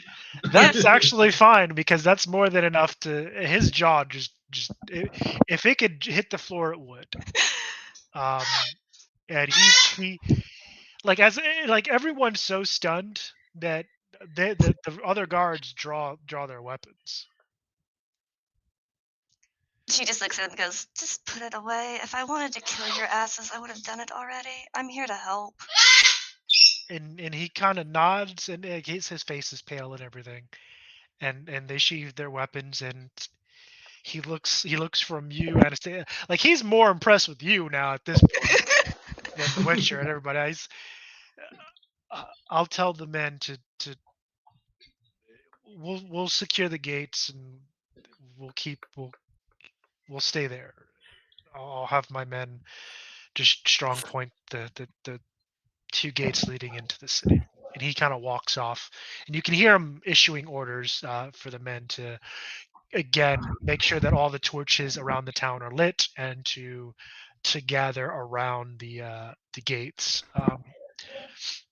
And you do know that, yeah, like that the gates basically they have like most portcullis portcullises that lead into and out of areas. They kind of have like a room where the winch and stuff are, and you kind of see them gathering into those areas or standing around like or around the guard shacks. Like you get the feeling that these guys they're going to follow your orders mostly, meaning they're going to be concentrated in one space, but they're not going to just hide away. How many men did he leave out? What do you mean? How many men did he? Like, how many men stayed to like guard the gates? So he has a force of 30. They're split evenly between both gates. So it's about 15 at each gate. She just kind of looks among them. She's like, "Noted. Guess I'm glad I didn't take my 100. They'll be needing it for the fucking funerals."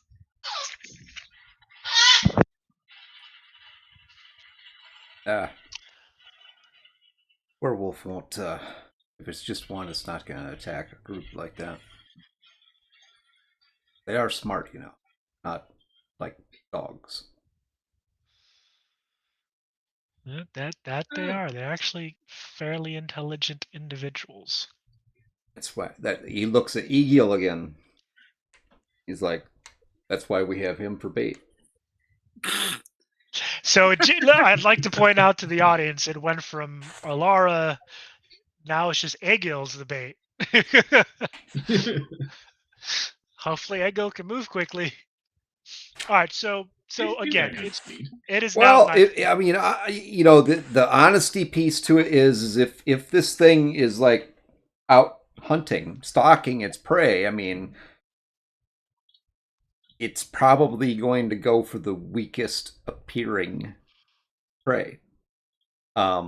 And looking at Alara, she doesn't exactly look weak and easy. So, but Egil, on the other hand, I mean, called technically, Egil it was easy. between Egil and Anastasia. I mean, you wanted to get technically be between Egil and Anastasia.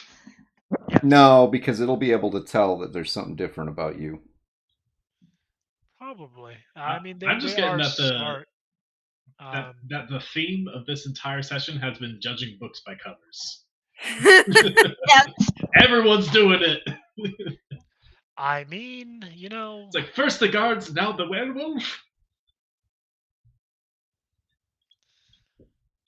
they're not stupid.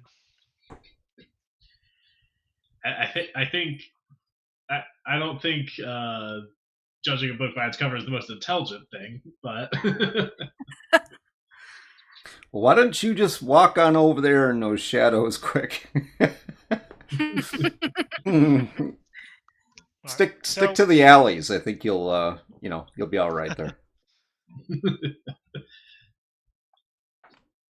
So are we ready to start like enacting the plan? Yeah. So what is your plan going forward? Because again, it's night. It's full on nighttime now. The moon is starting to rise, and it's not a full moon, but it's I don't know, what are the phases of the goddamn moon? I think I would know this. Waxing, waning, quarters. Let's see. Hold on. Let's see. It is. I need to pull up a thing. Tell me we're gonna have a werewolf story and it's not gonna be a full moon. Doesn't necessarily have to be a full moon, my friend. Where Not in this universe. It's Right, about well- the vibes. Yes. werewolves in The Witcher are a lot different than what the Yeah. the mythological Traditional, lore yeah. is. Right. Yeah. So it is a waning moon. It's almost full, but not quite. It's about 3/4 of the way full. There's one but it is- similarity between the two, though. They will kick your ass. Fair enough.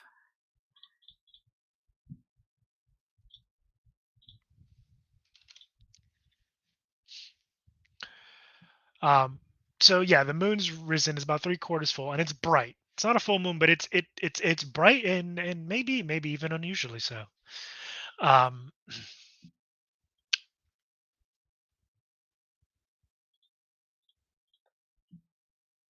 So, Jason, are we ready? We're gonna start this. Yes. Yeah. Okay. So when the other two, when Alara and Egiel take off to start doing their thing, I'll wait until they separate from the two groups separate. Okay. And now that we're getting into this, I'm going to point out the criminal's profession skill, practice paranoia. So whenever the criminal comes within 10 meters of a trap or ambush or anything like that, they can roll their practice paranoia to spot it. But even if they fail, they know something is up. okay. So explain to me how you guys are going to go about your plan. I mean, you have a plan of the three of you now kind of lying in wait for this werewolf to assumably show up and attack Ego. How is No. that going to look? No, Okay. I think I think Alara should be out as well. Okay. Yeah. Lara will be with Eagle. I'm gonna keep Anastasia with me, or Demiris. I'm gonna keep her with me, but I have a purpose behind keeping her with me. Okay. So that was out of character. So Yeah, I guess let's enact it in character. I mean, how are we going to play this out? Well, I mean, I think Jason already laid the plan out earlier. So at this point, Egil's going to look to Erlana and be like, well, fancy a stroll down the street? If we have to. And she kind of like offers her arm. He takes it, like, again, like he's very fanciful, does it like with all the etiquette you can imagine. He's like, come. The weather is quite cool tonight. I find it rather refreshing. Uh-huh. Okay. So where? Okay, so the group is kind of split. Where Anastasia,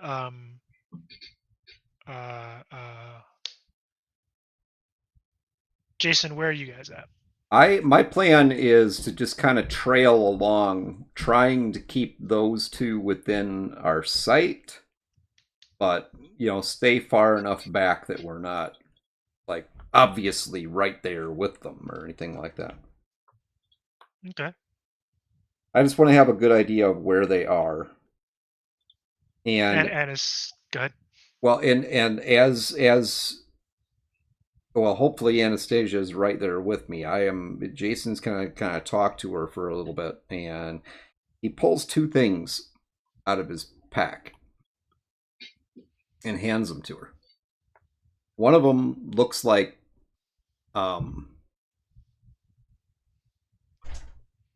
It's like a clay circular mound.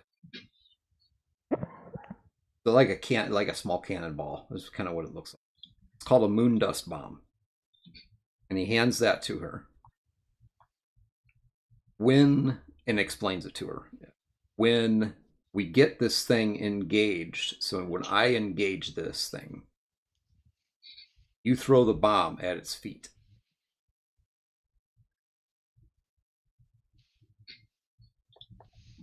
Okay? And she just got this deadpan look as she's listening. And the other thing he hands her is a vial. It's a vial of cursed oil.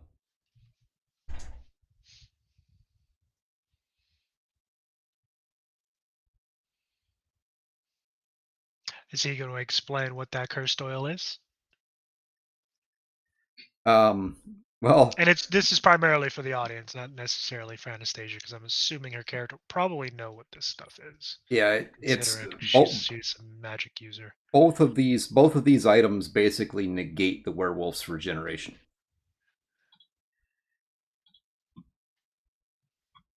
The bomb is first choice, obviously. Yeah.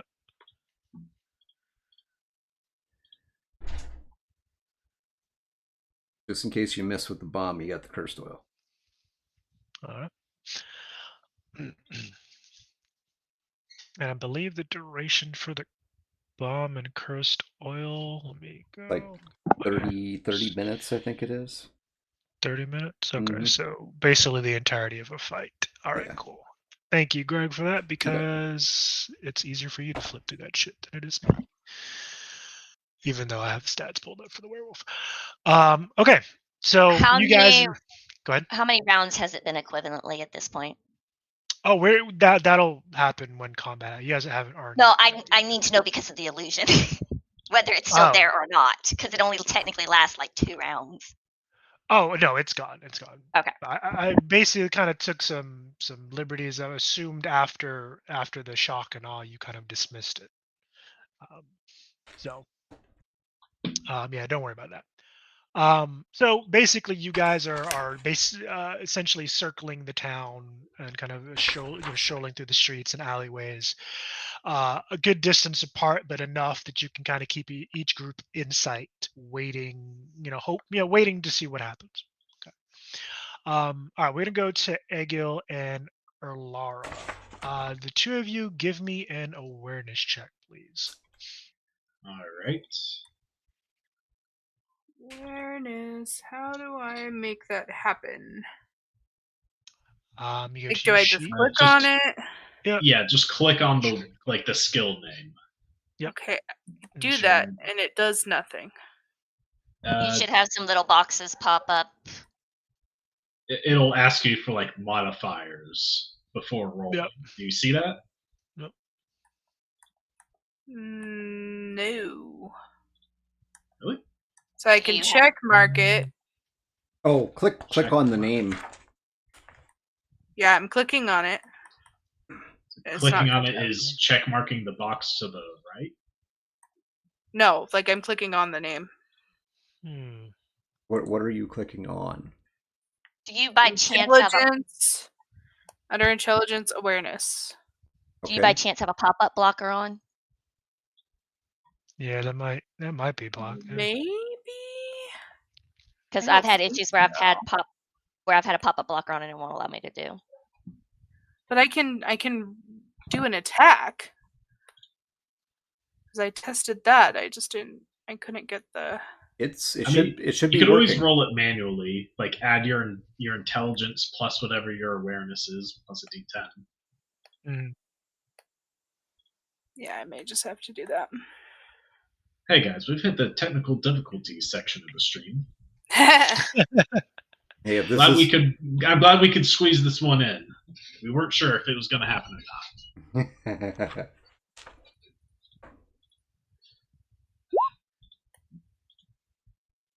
No, nothing. Unless you add both of them. Do you add both the numbers there? So I think those numbers are like the current and the max right of your skill level. Right. But it's based off your intelligence, which is up above. So just kind of add whatever your intelligence is, then that number there. Okay, and we're going off of current numbers, right? Yeah. Mhm. Okay, that's an 8, so it's not great.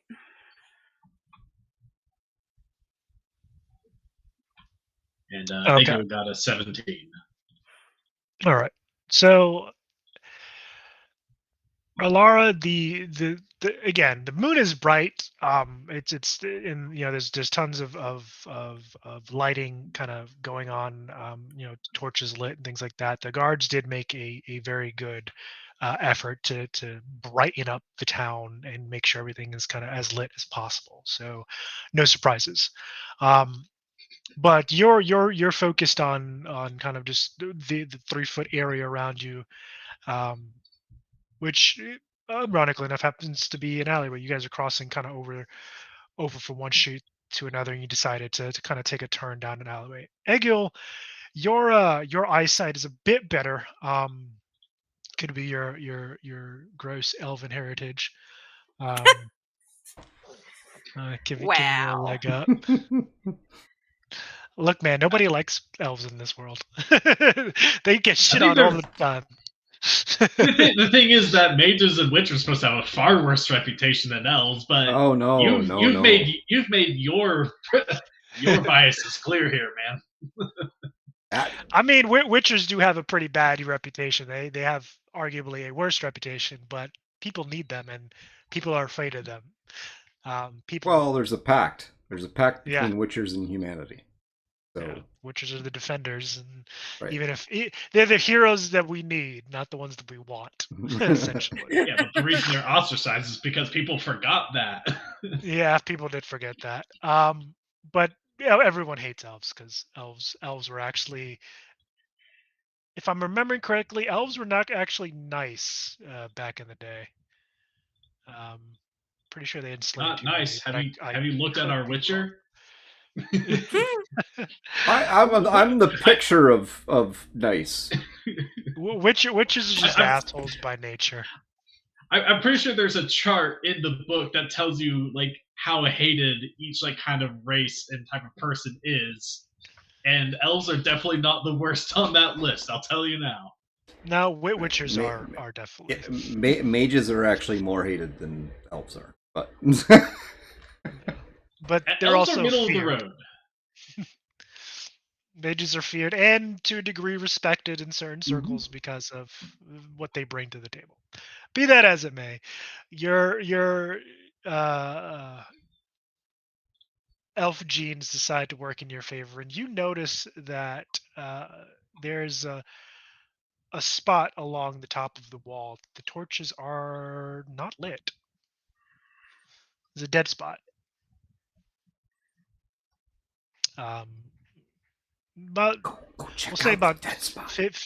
50 meters ahead of you on top of the wall. See if things really die in the dead spot. My special elf eyes, which are like normal eyes, are prettier.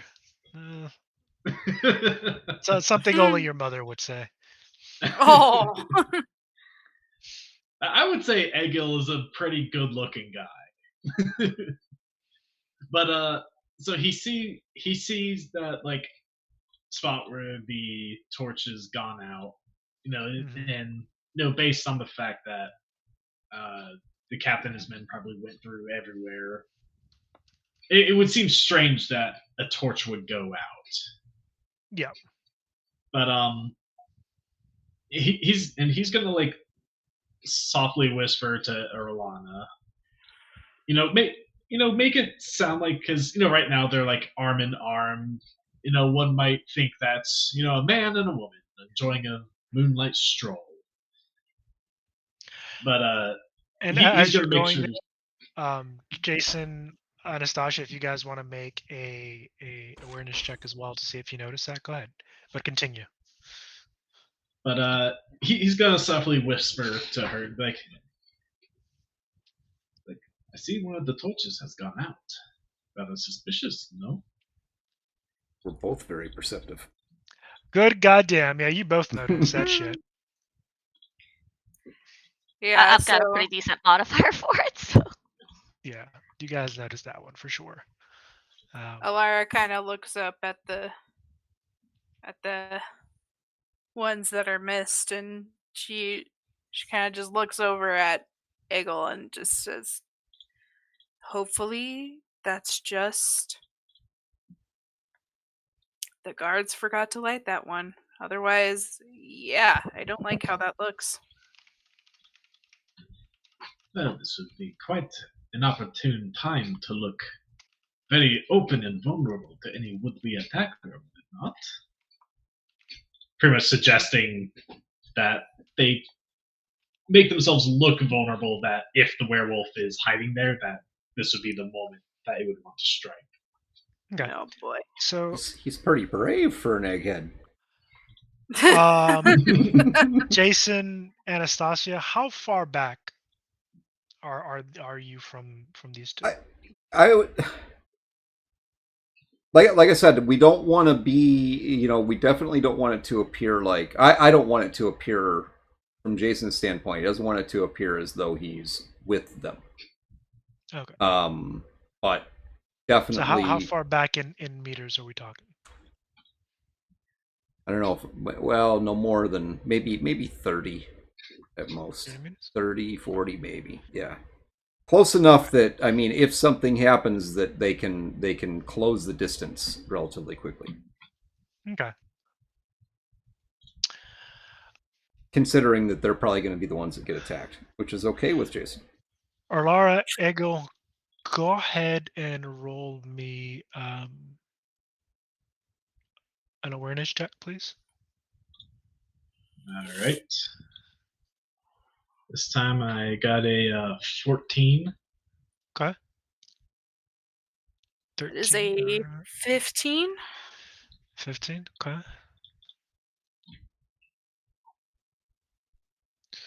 Let me go here.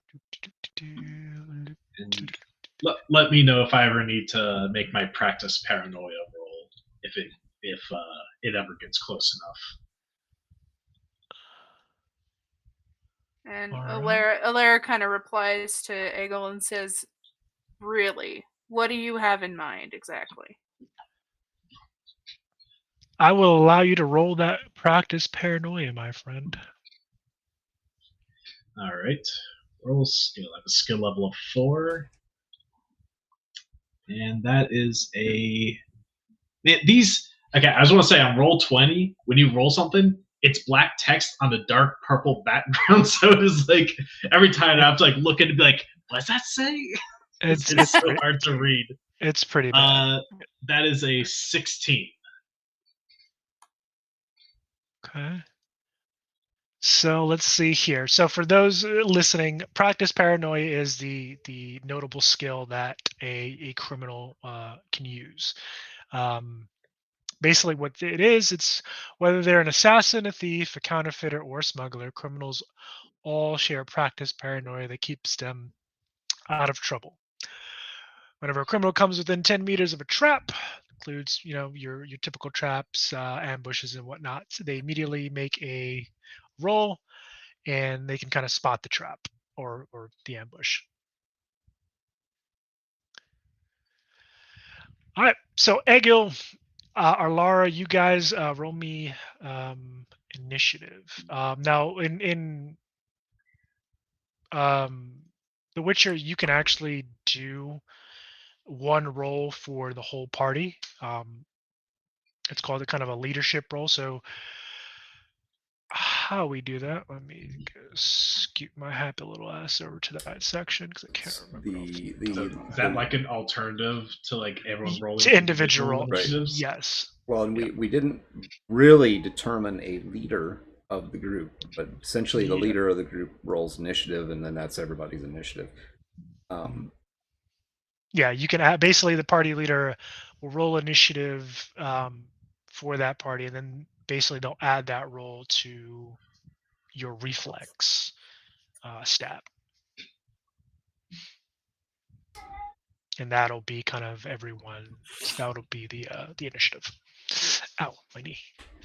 So do we want to do that, or do we want to do individual? It is entirely up to you. That's why I brought it up. Just giving you guys some options. Does that use the leadership skill? I don't think we actually determined a leader, so I mean, We didn't. Mhm. You didn't. Okay, I, so let's I, roll I it. would argue that Jason is the leader by proxy, but you know. He's like all the way over That's there. assuming that anybody would like actually look to him as a leader. True. Oh. True. Oh, weird. My quick roll buttons are not even working either. What the heck? Really? I checked those. Huh.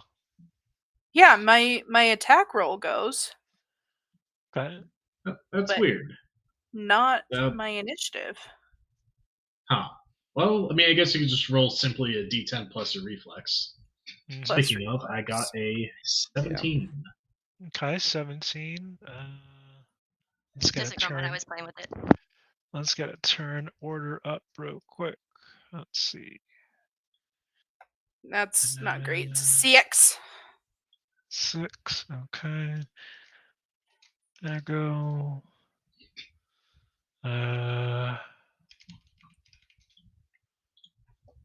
Let's see here. 6.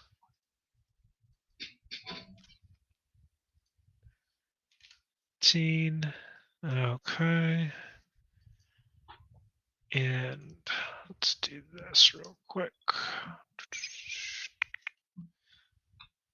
Where's that werewolf?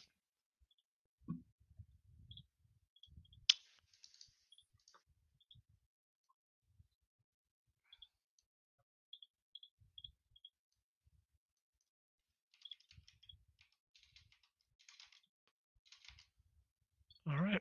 So you did fail, unfortunately, but you do know something's amiss.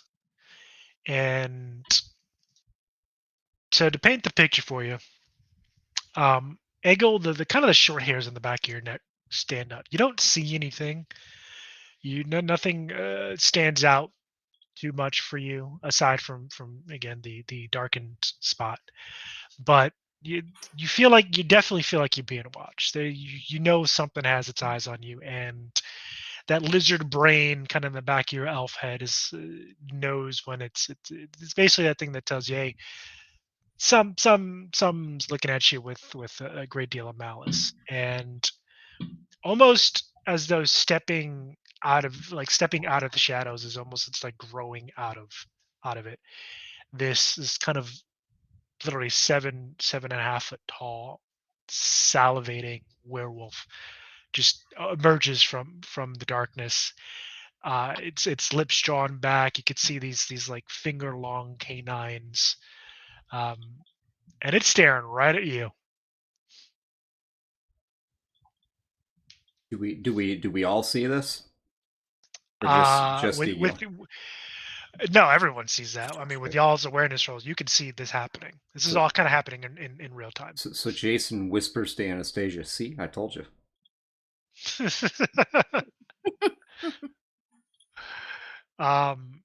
Anastasia and Jason, go ahead and roll initiative.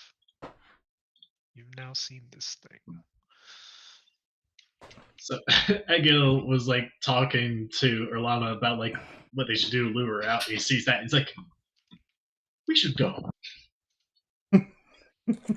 We should go. Yep. Luckily, we didn't need to do anything. Let's go. It was a 6. So Give yeah, me I imagine they know which direction Jason and Anastasia are. Yeah, I mean, you know they're behind you. You don't know exactly. And this thing is behind us or not behind us? It's between you and them. So Oh. it did appear kind of behind. Well, not necessarily behind you, but like it's put itself between the two groups. Okay, so the plan of running back towards Is no one Jason roll and kind of cut off that escape route. All right, let me roll my.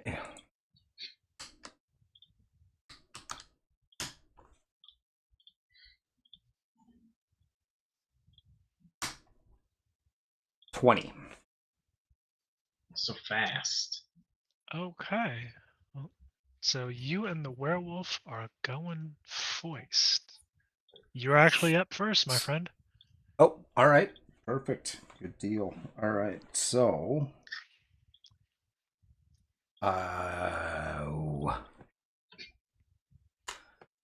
so since talking doesn't cost you an action, right? Nope. I No am I cost, no am talking. I'm It's gonna always a free action. I'm gonna Unless look. you're engaging in verbal combat, which is a feature of this game. Yeah, but I'm So not. you can talk shit and hurt people's feelings. I'm, I'm gonna glance at Anastasia and tell her the bomb, and then he is going to charge this thing Okay. with the attempt to really piss it off. With an attack, or are you calling it mean names? Are we entering verbal combat with the werewolf? Wrong game. This is not vicious mockery. Well, I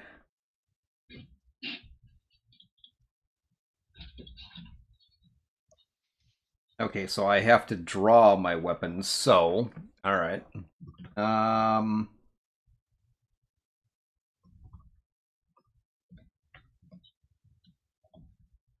All right, so I draw my weapons, and I am going to. So it's looking at me, or it's looking at Eagle. It's looking at Egio. Okay. It's aware of you. It knows that you guys are there. All right. But I'm gonna draw my weapons and I'm gonna charge at it, yelling at it.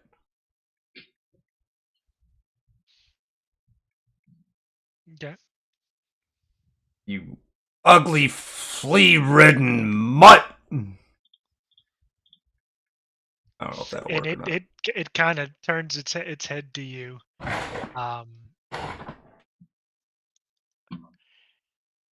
I bet your mother didn't want you. That's why you're out here alone. Damn, you're going for the mommy issues straight away. Jesus. Does the werewolf have mommy issues? Can we roll a not or even on that? I was gonna try Daddy next, so I mean we got two chances. you know what? You know what? Fuck it. I'll let's roll odd or even. All right. You know what? I'll let you do this, Greg. Oh, You're the one making the insult. Hey. You get the honors. Okay. All right. We'll see how Matt's theories work here. Even. Okay, even Steven. Oh, look at that. Ooh. Do you have enough faith? Yeah, his faith is strong in even Steven, and it was rewarded. So this werewolf, like, it snarls at you as you start yapping off at the gums, and it's now turned its attention towards you. Having decided that you were the greater threat, and you pissed it off. It does. How have dare mommy you? My issues. mother was a saint. It's exactly right. His mother was a saint. Was a woman of the highest caliber, and you just insulted. The saint of the fire hydrants. I got it. Jesus. All right. So you're up first, man. What are you gonna do? I'm charging at it. I mean, well, actually, I'm going to spend a 3 stamina so I can take my attacks. Okay, go ahead. So, all right. So you're gonna burn some stamina so you can get within range, and then do an Well, attack. yeah, the movement piece, it's in between us, so it's got to be only like 20 meters. I could get to it, but Yep, it cost me an action to draw my weapons. it does. Yep. Yeah, so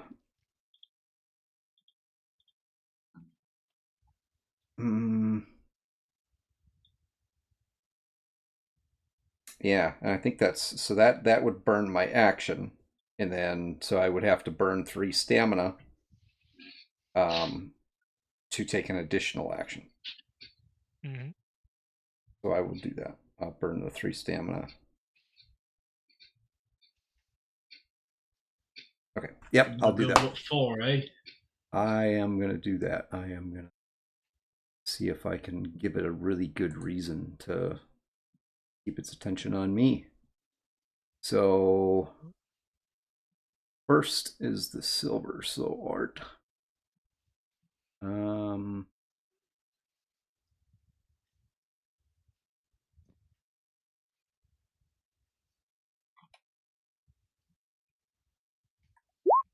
Boom.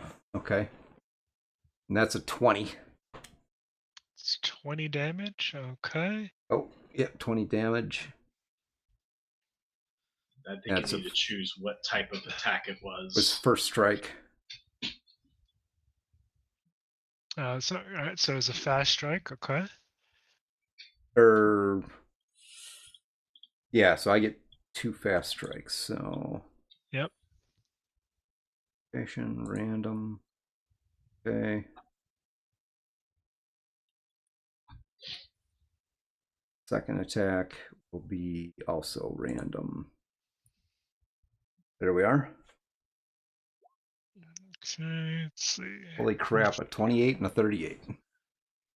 All right. Oh, wait, holy. Or Holy 34. moly. 28 and a 34. Okay. That's with the steel sword. Okay. So you're using the steel sword? Well, I didn't mean to. I was meaning to use the silver sword, but the stats are the same between the two, so I believe. Mm. Oh no, they're not. The steel sword No. does different Yeah. damage. Mm-hmm. Never mind that then. Okay, so but the silver sword actually does. No, you know what? Screw it. I'm gonna use the steel sword. I just want to whack it good a couple of times. So let's do that. Okay. Let's see. Go ahead and roll your locations, please. So location of the first one is the left. Oh wait, left limb. And the second one is the torso. All right. So those were 2 attacks, 20 damage apiece, it's looking like. Okay, they both actually hit. So you can tell us what that looks like. And again, you can target either of the arms. You're gonna take half damage, and the torso takes standard damage. So yeah, Jason just he looks at Anastasia quick and just tells her bomb, and then he starts running at this thing, just yelling at the top of his lungs all kinds of canine profanity. Probably doesn't make a lot of sense to most people, but sure pisses dogs off. He calls mom a And, bitch. right, yeah. Well, that might be a compliment. Maybe I have no idea.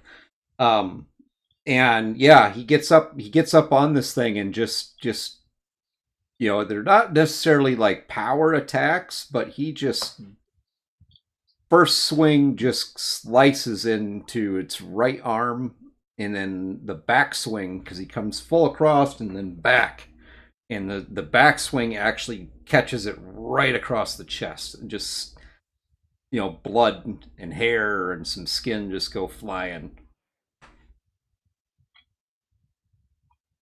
And Jason's still talking shit the whole time. Of course he is. So this werewolf lets out a large, really loud kind of snarl and kind of roar as the steel sword kind of bites home. Jason, you notice again, because this is a steel weapon and this is a beast. The blade doesn't bite as deeply as you would have expected. Um, uh, and now it's its turn. It's coming for retribution. Where the fuck is... There it is. Sorry, I had to roll a little bit. Let's see. Okay. All right.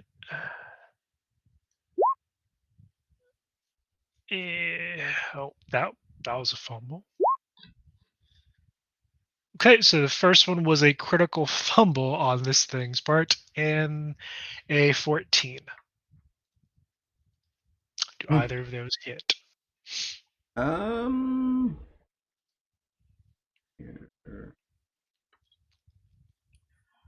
Man, it's going, insulting its mother.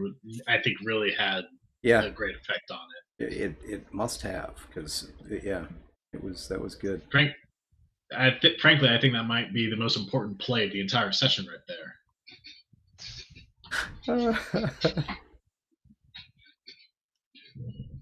Unfortunately I forgot how to do that. So give me just a second. I got to dodge, right?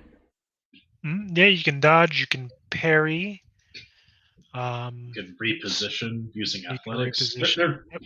There are quite a few different evasion. Yep. I'm actually going to skills. use the dodge escape on that attack because, yeah. So Okay. I'll burn the stamina with a 33. You managed to kind of dodge quite quickly outside of the range of its claw swipes. Okay. But again, you're still in range for Ego. You're up, buddy. All right. Egil is gonna take a little bit of distance as he draws his bow, and thanks to being an elf with the marksman trait, drawing and stringing a bow actually doesn't even take an action, so I can just get straight to attacking without needing to use the extra action or anything. Okay. So, let's see. Gonna go for. Let's go for a strong strike on this. Don't want to go strong strike. And Sure. Why the hell? was all right. Go ahead. Submit. Blah blah. That is a. I cannot read this shit. That is a 16. Not the best roll. Okay. Seriously, the black text on dark purple background is giving me some trouble. Are you slightly colorblind? It could be. No, I see purple. I see black. You can It's just. You can retheme your. It's screen. just not good. You can retheme your screen from the dark color to light as well. Go to light mode and blind myself. ah! Go ahead and roll. Go ahead and roll the hit location, Matt. Quit your whining. You have to click the other button. Oh yeah, hit location. That is 6, so that would be the left arm. Okay, left or right arm. All right. You unfortunately miss. Your arrow goes wide. This thing's preternatural senses and agility make hitting it quite difficult as it kind of drops to its haunches almost smoothly, like any predator of its kind, and your arrow goes wide, and it actually kind of thunks into the ground right near Jason's kind of left boot. Hey, watch it. Anastasia, you're up. And by the way, you guys also do have movement on your turn, so if you want to reposition, feel free. Egil took a little bit of distance.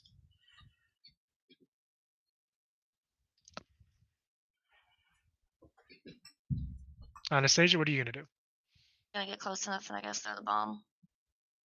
Okay. Except I don't have stuff to do the roll. I believe it is athletics to toss. Yep. An item. Okay. Yep. So it'll be a D10 plus your athletics.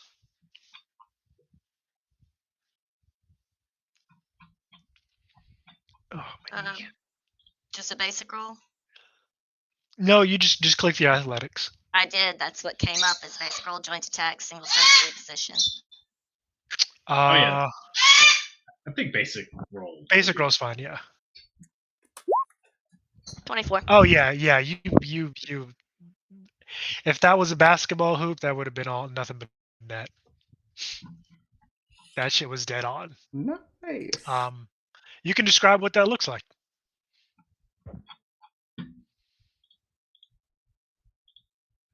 I'm assuming a moon dust bomb is like a clay pot filled with like silver dust or some shit. At least that's kind of what I Yeah. think it is. She throws it, aiming for the werewolf's head. And you nail it. You nail it right on the snout, and this clay pot kind of shatters, and out kind of comes flowing this. eh, Basically, yeah, like it kind of looks like glitter, like silver glitter. And this werewolf kind of starts like sneezing and kind of like swiping at its face, trying to clear the air, so to speak. And I will make sure I'm when I made the movement, I made sure I was within like at least 6 meters of it if I have that much Okay, movement. yeah. Setting up for Now, is that all you want to do? Because you can spend some stamina and do another action. No, because my next action that I want to use uses way too much stamina to be able to do it, so I don't want to waste it. Okay, so that is going to be your movement and action. Alara, you're up. All right, I've never done this before. Okay. You should be able to click the item, the attack thing in there, and it should go off without a hitch. Yes, so she's gonna move in and try to hit this thing with her mace. Okay. It's Alright. a 21, and then I have to pick the type of strike. Yeah, because if you do a fast strike, you get 2 attacks. If you do a strong strike, you take a -3 to hit, but you do But- double damage if you do hit. Okay. And a well, joint we will attack do- is actually not something I've done before, but I'm assuming you combine an attack with someone else. But if you want to She do that, attacked we can kind of go through that. I think we'll do the strong strike. We'll Strong take the strike? risk. Okay, you risk it for the biscuit. All right.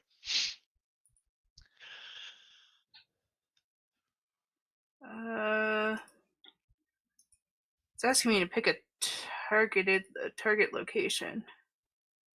Yeah, you have to pick a location on what you're gonna hit. All Go right, she's for, going. go for She's random. well. I was gonna say she's gonna go for the leg if she can.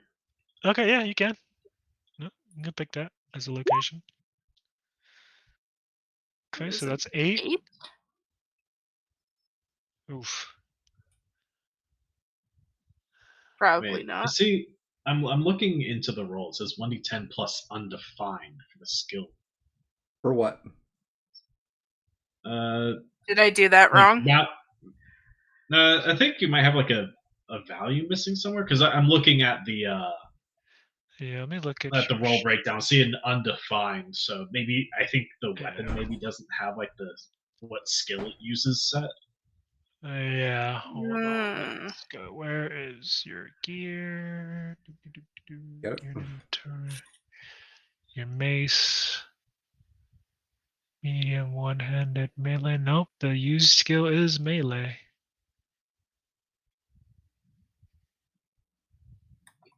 Or So do we what's just the want to melee add skill? the melee? You can see your melee skill and your reflexes section. So I guess Yeah. you just take that and add it.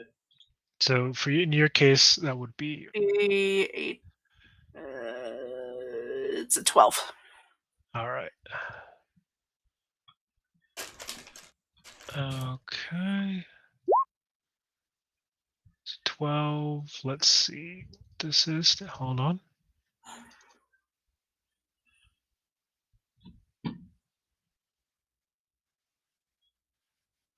Up, you hit. Sweet. So that's. You said it does double damage? Mm-hmm. Okay, so that's 21 times 2 is 42. All right. So as you swing this mace, you hear an audible kind of crunch. You broke something. And this thing's howling in pain and anger. Good job. Shit, usually that doesn't work out. Sweet. Especially not against something like this. But Jason, you're up. Okay. Well, like I said, 500 per head. So, ahead it is. Oh, you're gonna go for the kill. I am going for lobbing off its head.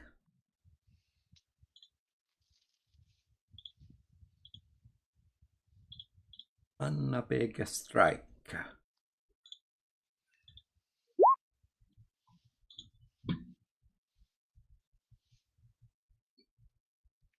Strong strike. And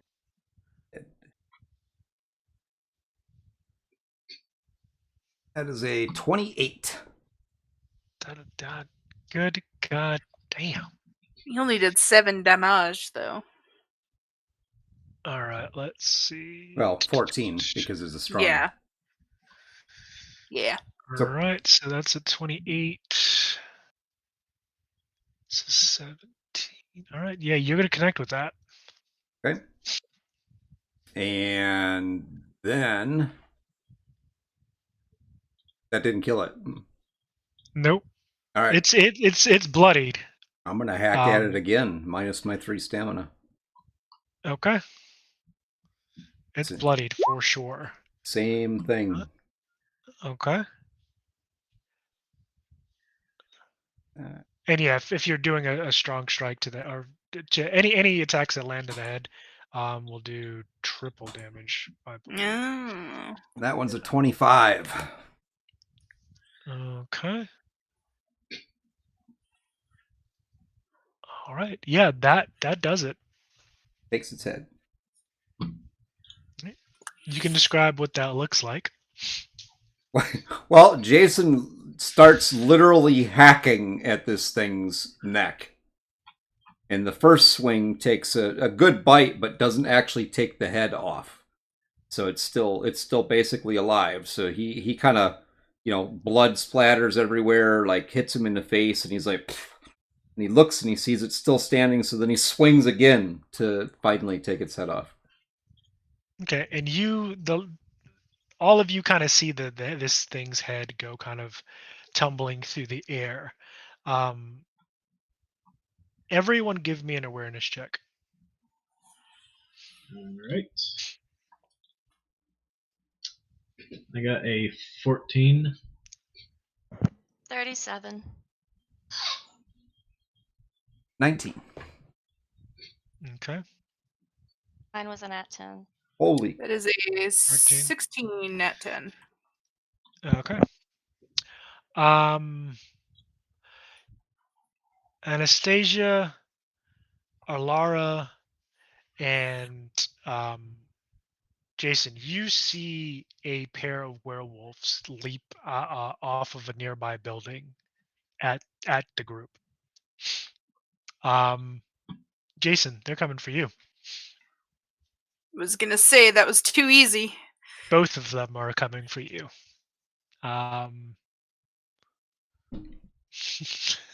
Okay. You just killed one of their packmates. It's not gonna go well for you, my friend. Packmates.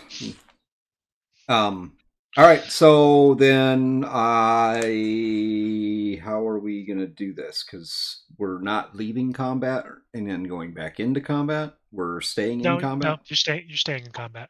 So I'm gonna burn 3 more stamina then, because I'm a little concerned. Okay. And I am going to throw up a shield. Hold on. Okay, yeah, I'm gonna throw up.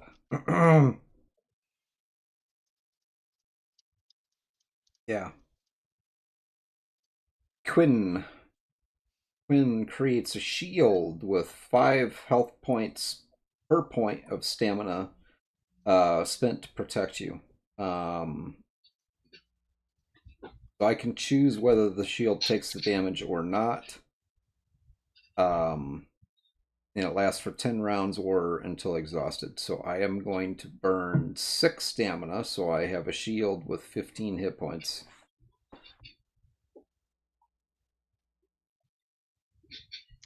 Okay.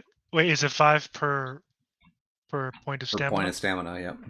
So wouldn't that be 30? Well, no, that's if.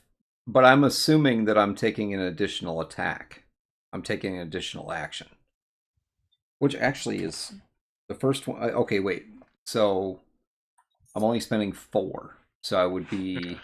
It's only 3 for your first additional, and then 1 after that. Okay, gotcha. But yeah, so 4 points. Yeah, I think that's what it is. 4 points, and it would give me a shield of 15 points.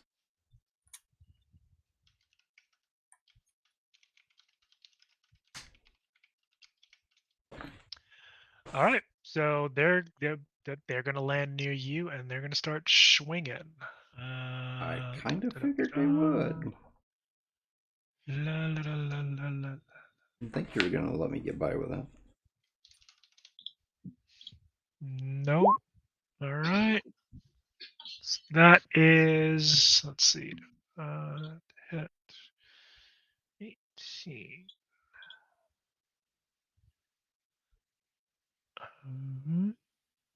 So that's an 18 for the first one. Okay, and hold on just.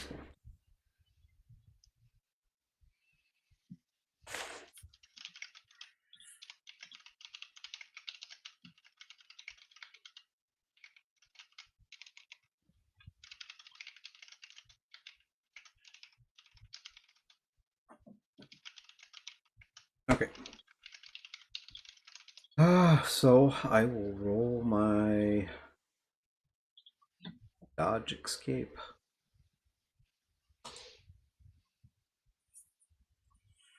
$36. No, 35. All right. That cost me another stamina.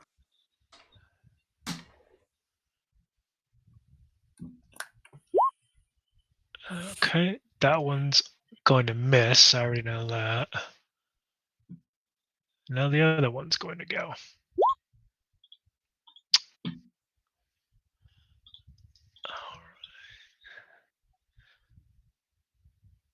That's going to be a 25.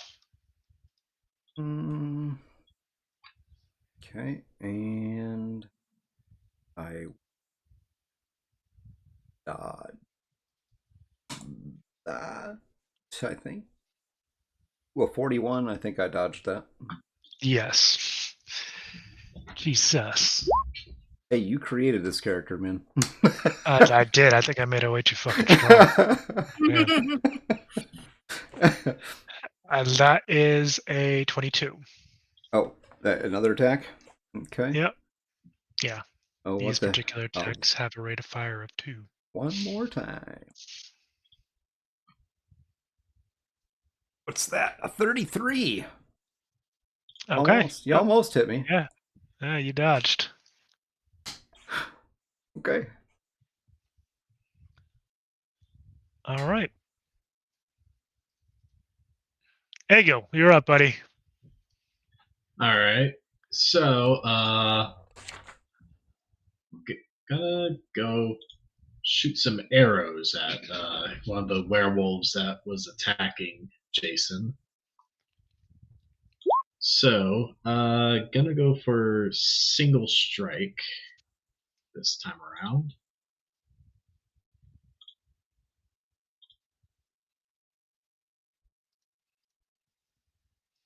Let's see, firing range. How close or far are these things?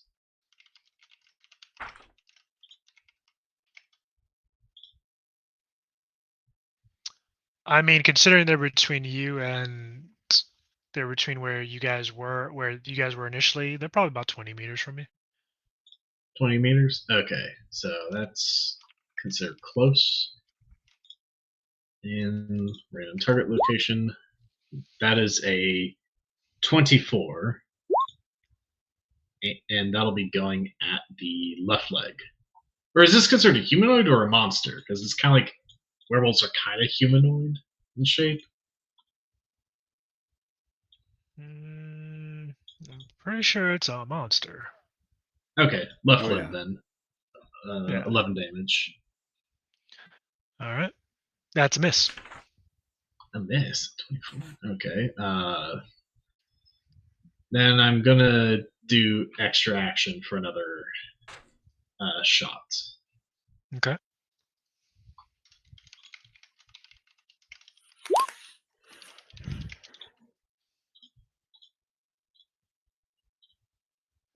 Whoops, messed up that selection there. So let me think. Oops, disregard that second roll there.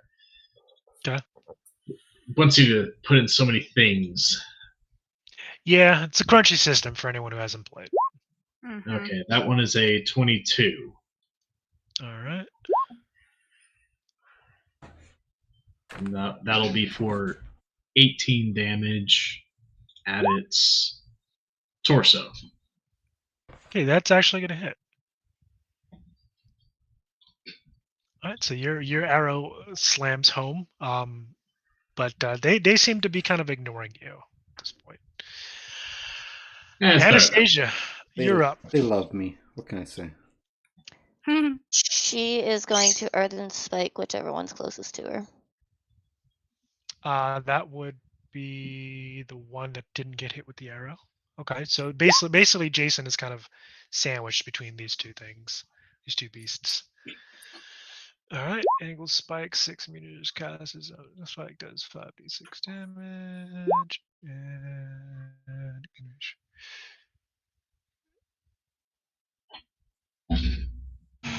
Okay, let's see. Let's see. Hold on. Spell casting. First, all right. How would they defend against something like this? It says it's a direct / physical Yeah. attack, so I guess however ways you can, Yeah. whatever they can use to defend against that. And it's stuck on the spike if it hits. Okay. Dave. Yep. That is actually going to hit. So it does 17 points of damage, and It is that pinned. spike will yep, and it remains until 20 points of damage is done to it. And then Alright. it's 3 to do again. Yes, to do another action. Yep. Okay, You have to so burn I'm 3 gonna stone. I'm gonna spend 3. I'm gonna move closer to the other one, and I'm gonna cast Earthen Spike again, and try Okay. to pin the other one.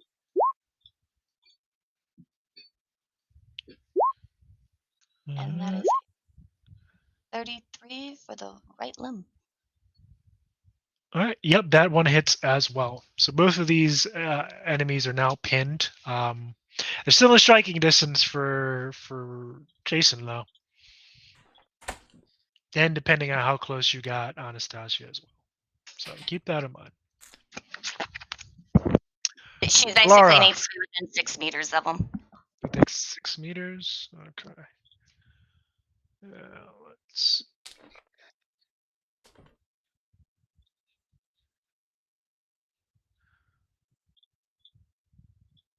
You're probably within about 10, 15 meters. Yep. I lost Because somebody. they were fairly close. She's gonna run in again because she's a gutsy fellow apparently. I respect And it. also, I only have close combat weapons. She's a woman at arms. I mean, come on. Yeah.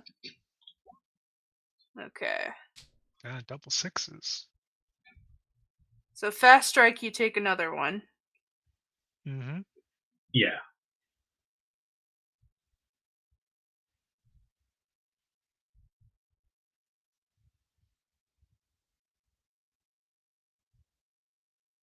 If you declare fast strike at the beginning, you can also increase your initiative by 3.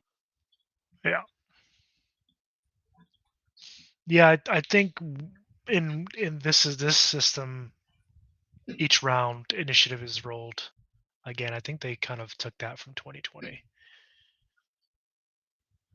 Yeah, I could be wrong though, but I'd really want to go through re-rolling initiative every damn turn. I understand why most systems don't make you re-roll every turn. That's a lot of extra rolling and things to figure out. Yeah. Again, Witcher is definitely a crunchy system. If that's your jam, then this is the game for you. Okay, and then I have to add my melee, and I did discover I have an extra bonus of 4. I think that's what that says, right? Bonus melee damage 4. Okay, so that's just 28. So it's a 15 and a 14. Okay, well, since these things are pinned, I'm going to say both of those hit. All right. Well, they take 28 damage. All right. So unfortunately, they are no longer pinned, but I mean, Well- did you No, hit it's the it's spike? the spike that Yeah, takes. you have to 10 attack points the of damage. spike. oh, I see. So they're going to be attacking the spike. Mhm. Yeah. Unless they want to keep on doing Jason, since Rob specified that Jason was still in range. Yep. Go ahead, Jason. You're up, buddy. I am up, and I am going to Packages. do some Witcher shit here.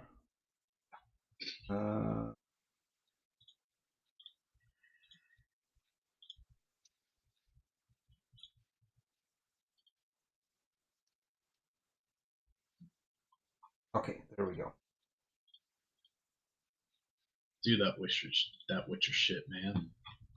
Well, I am going to use another Witcher sign called Igna, and they're both right. They're within 2 meters of me, right? Yeah. Again, they're kind of pinchering you at the moment. So yeah, they are within 2 meters of you. But they're pinned to the ground. So Uh-huh. okay, I'm gonna basically get to a spot where they're in a line, Okay. and then I'm gonna hit them with this Igni. Which is fire. Yeah, it Fire.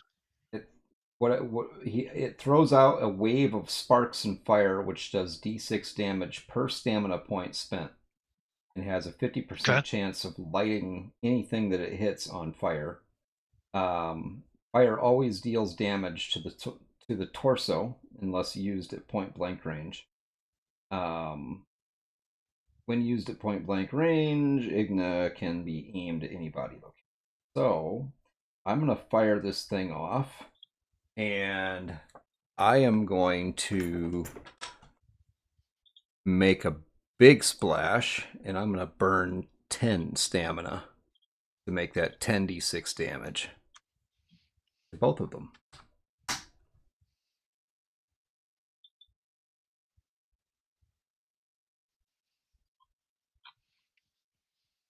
So what do I roll? Idiot. Own. Looks like it. Oh.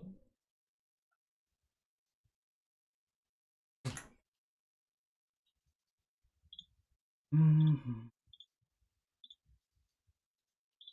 Basically, it's like a magic attack. Yeah, signs are magic.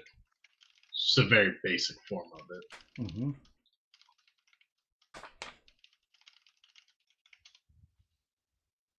Have not. Believe it or not, all 4 games that I did at GaryCon, no one actually used magic with. I had a couple people use magic. You should probably roll your spell casting. Yep, spellcasting plus a d10 plus will stat. That's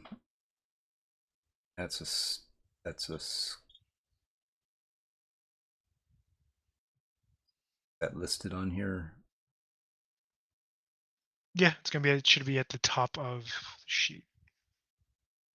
I mean, you can find the spellcasting skill in the will section. Mm-hmm. what I'm. Or spellcasting. Okay, there we go. All right. Oh, me. And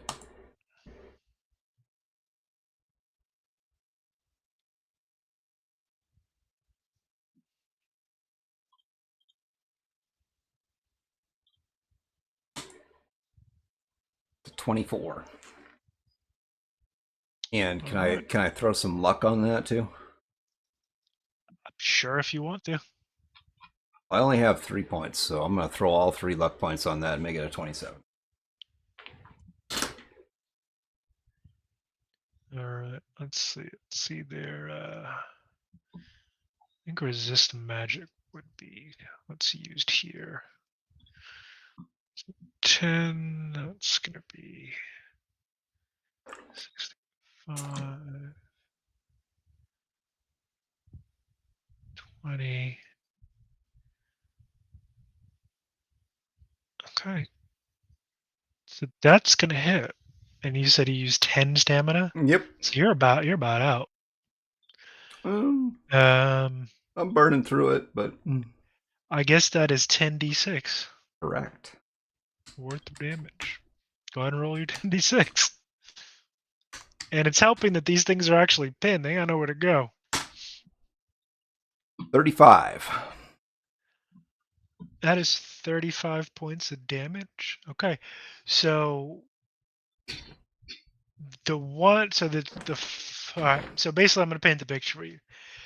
The one closest to Erlara and Egil, which is kind of a little further down. Then you have Anastasia, then the first one, and then Jason.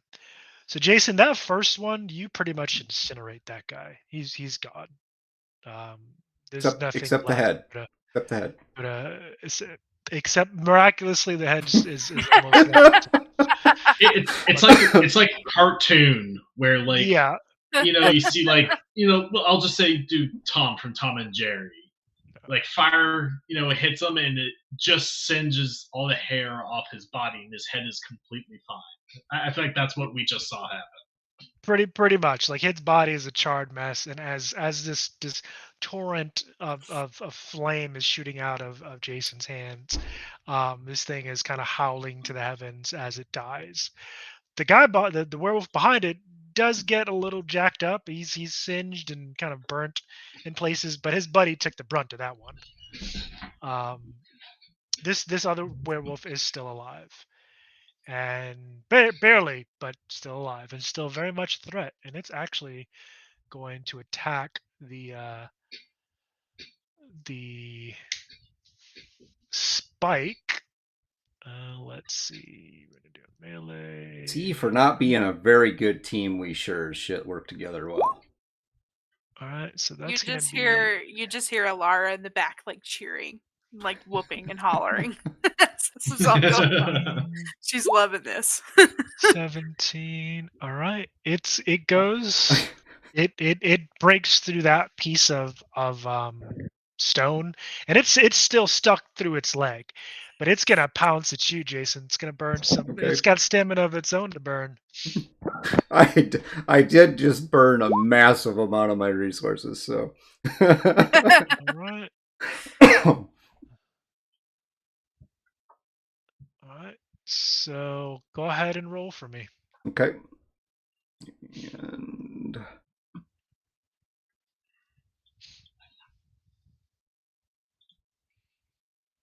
32. All right.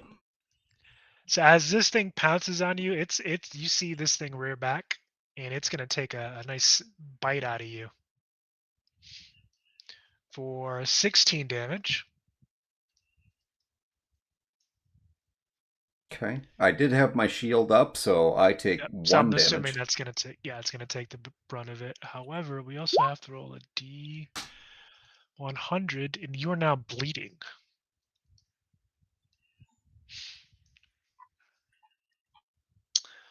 All right, let's see with that effect.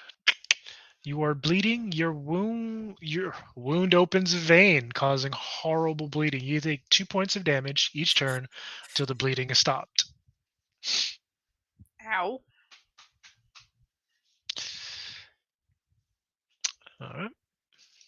Hopefully you had something to stop that. But yeah, you're this thing's bite kind of punches through that shield and So the armor that where you're wearing. where's the hit at?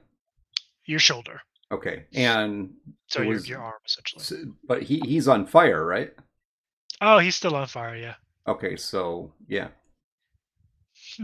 I'm just gonna stick my shoulder in the fire. I mean, if you're gonna Cauterize the describe it wound. that way, I might just we might have to roll an odd or even to see if you're on fire now. Well, I gotta wait till my turn too. So Yeah. I, but I yeah, just if it, imagine rubbing his. I just imagine him rubbing his like bleeding shoulder against the burning werewolf. It's like, come on, come on.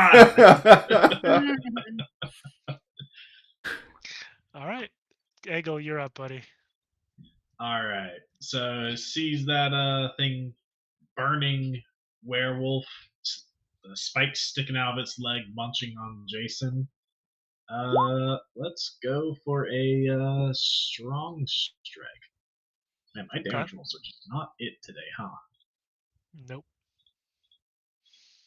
No, yeah, you've been rolling quite a few. That is a 20, 21. I don't think it's factoring in my marksman, which is a +2 to archery, so it's 23. And I'm actually going to spend. How much luck do I want to spend? 23. Oh, I'll spend 3 luck to turn that to a 26. And that's going to hit the torso. Torso? Okay. Let's see.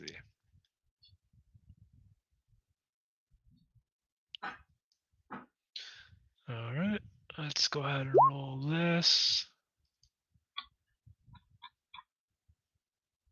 All right, you hit for 10 damage. All right. It was a strong strike, so that's 20 damage. That's 20 damage. Okay. You're right. All right. It is 20 damage. All right. And then I think we're going to spend the stamina for extra action and go for a normal strike now. The short bow. Okay. Extra action, yes. Put in all these things. All right, so that one will be a 24 for 13 damage. All right. Oh yeah, location. That one is heading towards the left lip.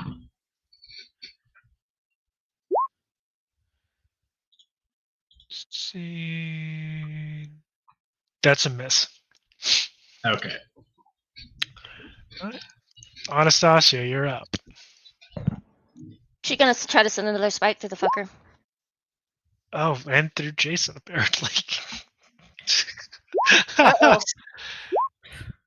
Well, I mean, I feel like she can choose the angle, so there's plenty of ways to nail that thing without getting Jason. I mean, Right? this thing is kind of essentially bear hugging him as it's biting on him. So Oops.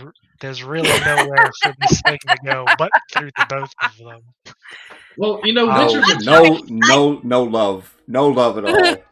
You were going to sacrifice 2 other people for this, so yeah, no. So Anastasia, you do manage this final attack kills this thing. It punches right through the torso and into and through Jason as well. Can I do one more thing before I'm done with it? Feel free, knock yourself out. She's gonna go over and obliterate the head. Oh, Like she's gonna make sure there's nothing left of it. Damn.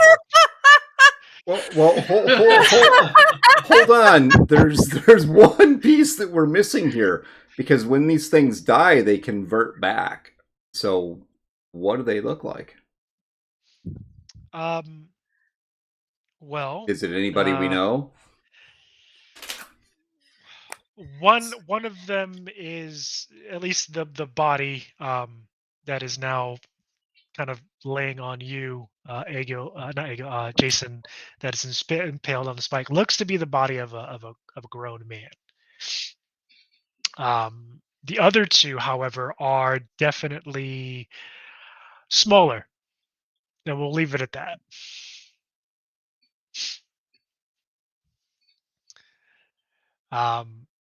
But you have won the day. So who's gonna pull the spike out of Jason's torso? Nobody, don't pull it out. Just leave it alone. Just leave it in there. Just take it over them. What the Totally hell? forget- Egil, No. Look at that. Hear He's me like, Yeah, out. you never want to pull. You never want to pull them out. yeah, that'll because- just cause the bleeding. Yeah, So it'll be Egil's worse. look at that. It's like, now that is quite the pickle, no?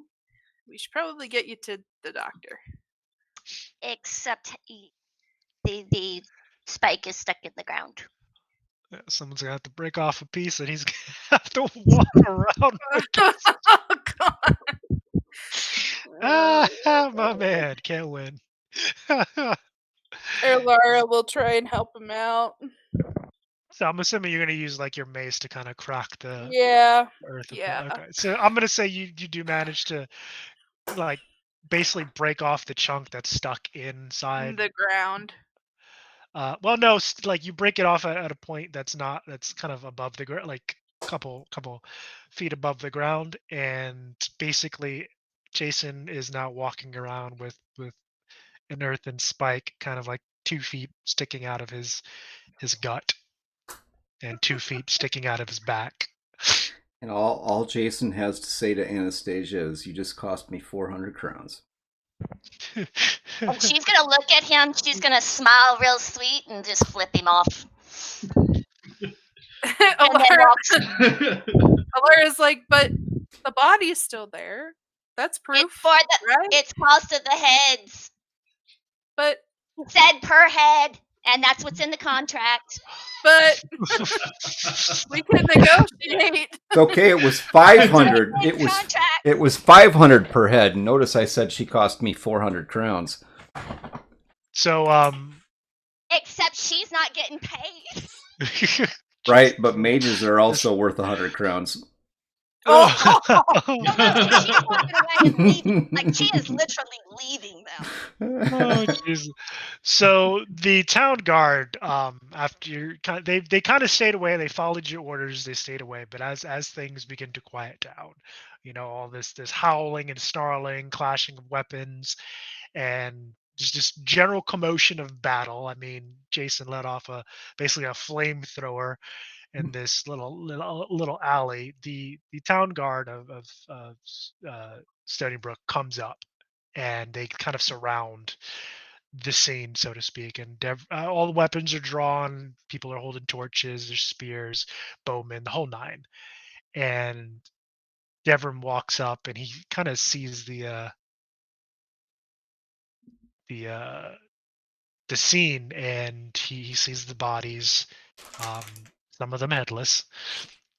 Well, I think they're all 3 headless at this point. It's just there's only 2 heads left, I guess. Yeah. And he kind of glances around, and he kind of swallows. You see his face is pale, and he looks at everyone present. I'm assuming Anastasia's like gone at this point. Yeah, she did it all fast. Okay, so she left. He Yeah, looks at the. She went towards the end, like away from the group. Okay, not doing it. he looks around. What happened to the lady?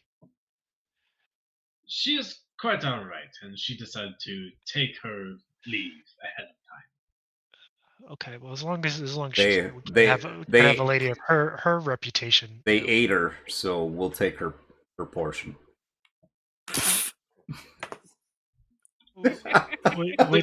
Yes, Which when I said she is fine, I meant it more in like a she's in a better place kind of fine. She's not that.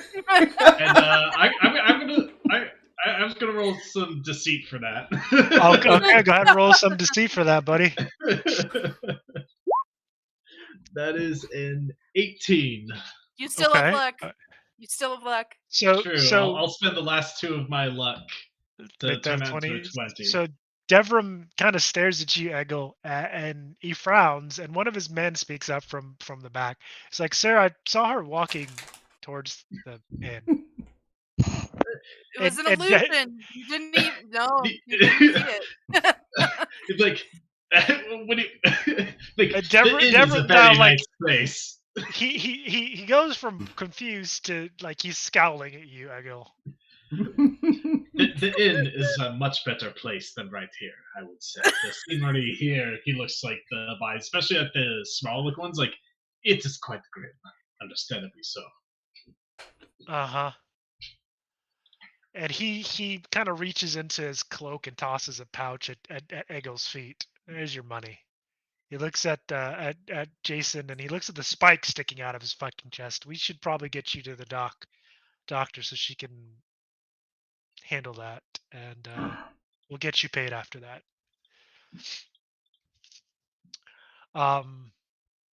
Hello. Does Arlara just say that? No. He then turns to Alara and he hands her pouch of 100 gold crowns. Thank you very much. You're welcome. And with that, he kind of turns on his heels and he kind of walks off in the direction of the clinic. And thus ends a series of unfortunate events in Vizima. Congratulations, you guys survived. Somehow. Barely, I think. Oh, for Jason, I mean, barely. Jason's Nobody case, else yeah. got it. Well, I was to say, I don't. Anastasia don't have a scratch on her. Yep. I mean, I think it was literally just Jason. yeah, pretty much. Yeah. He made himself a problem for them, so. It Oh, was and mind you, she still has that vial.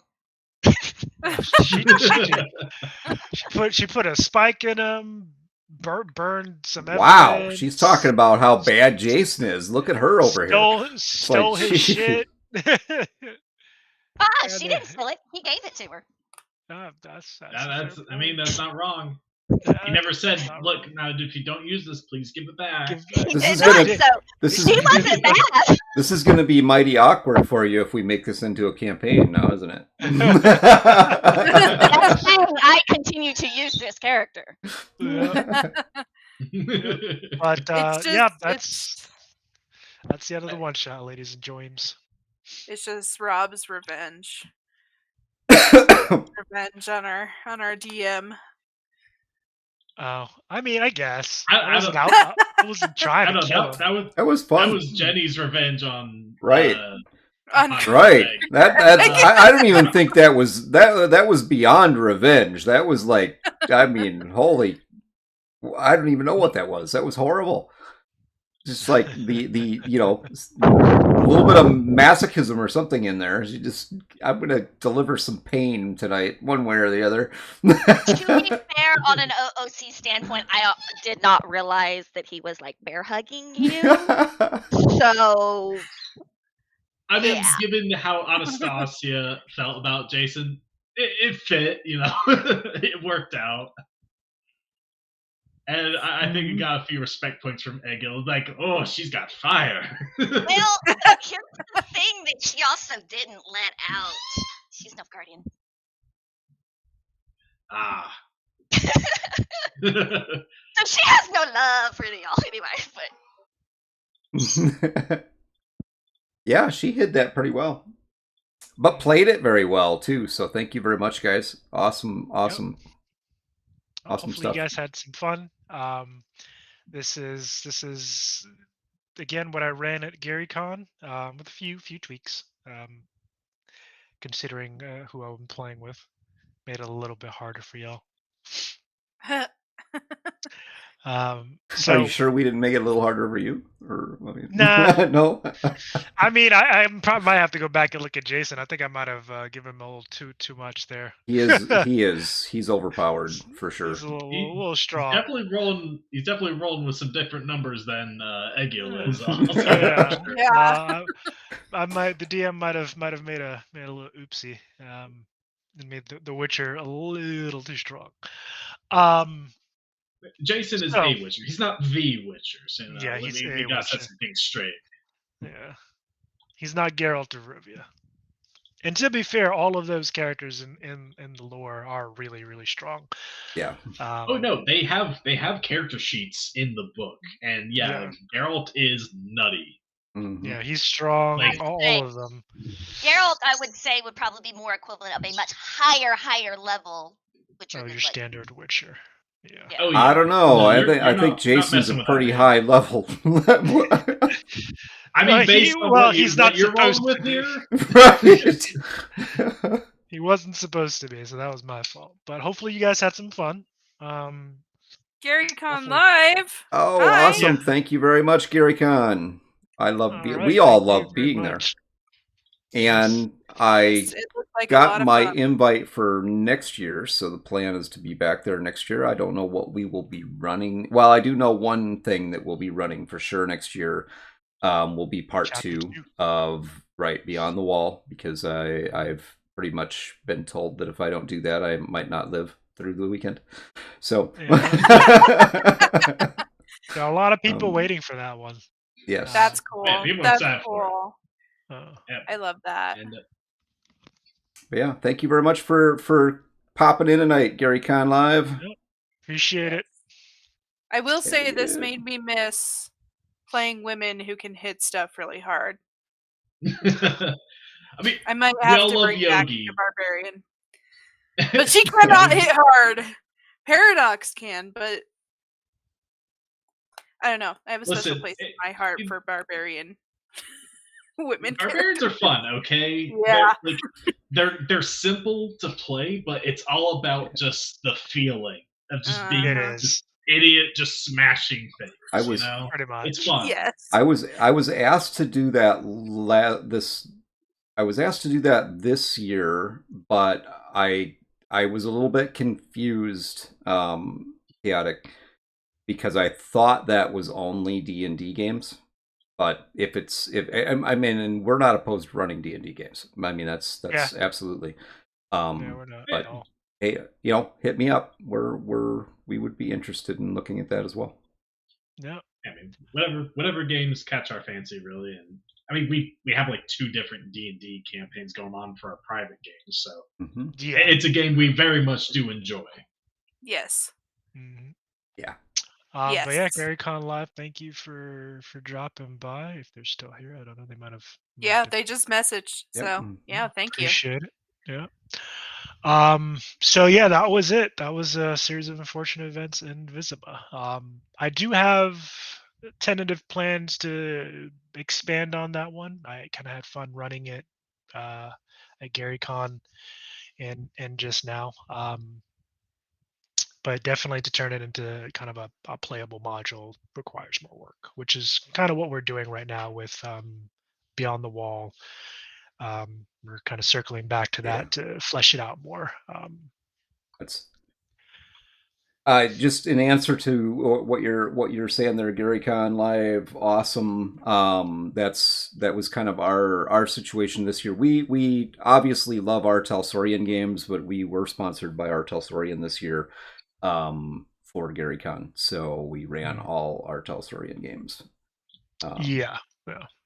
But I would not be opposed to running some D&D stuff, especially with the 2024 editions coming out and the updates there. I've done some of the play testing for that. That was been fun. But housekeeping now that we're done. Greg? Yeah, so for housekeeping pieces, so we have next week we are running.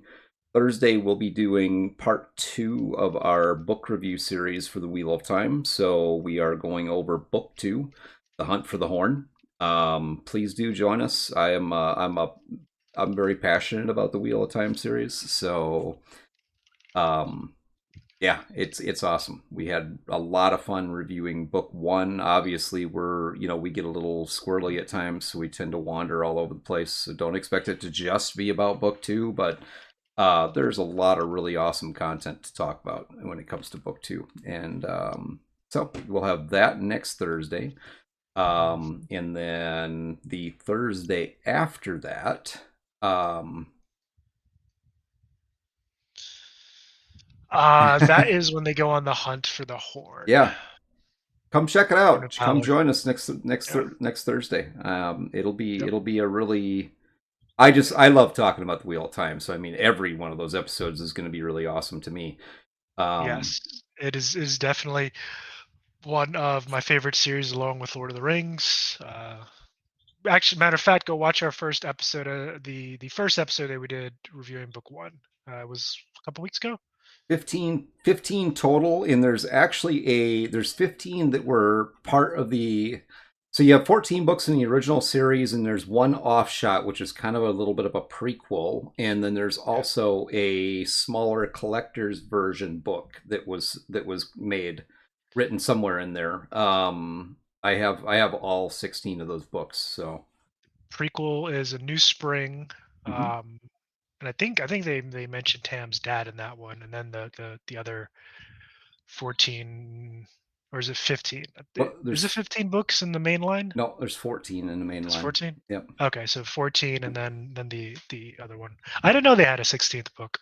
I knew Well, about the other 15. I didn't know they had a 16th book. there was a special edition book that was put out with it, and I think it might have actually been written by Brandon Sanders, but it's kind of a supporting of the beginning of the story type of thing. Gotcha. So And is it like an actual like story, or is it more like an appendices? no, it's a story. It's a story. Okay, But yeah, cool. I'm gonna have to find it then, because that definitely want to read that one. But so yeah, we'll be having that next Thursday, and next Wednesday will be episode 52. So technically, it's our year anniversary. We've it actually is. passed a year. I think, because I'm pretty sure we started back in the 1st of May, Yeah, yeah.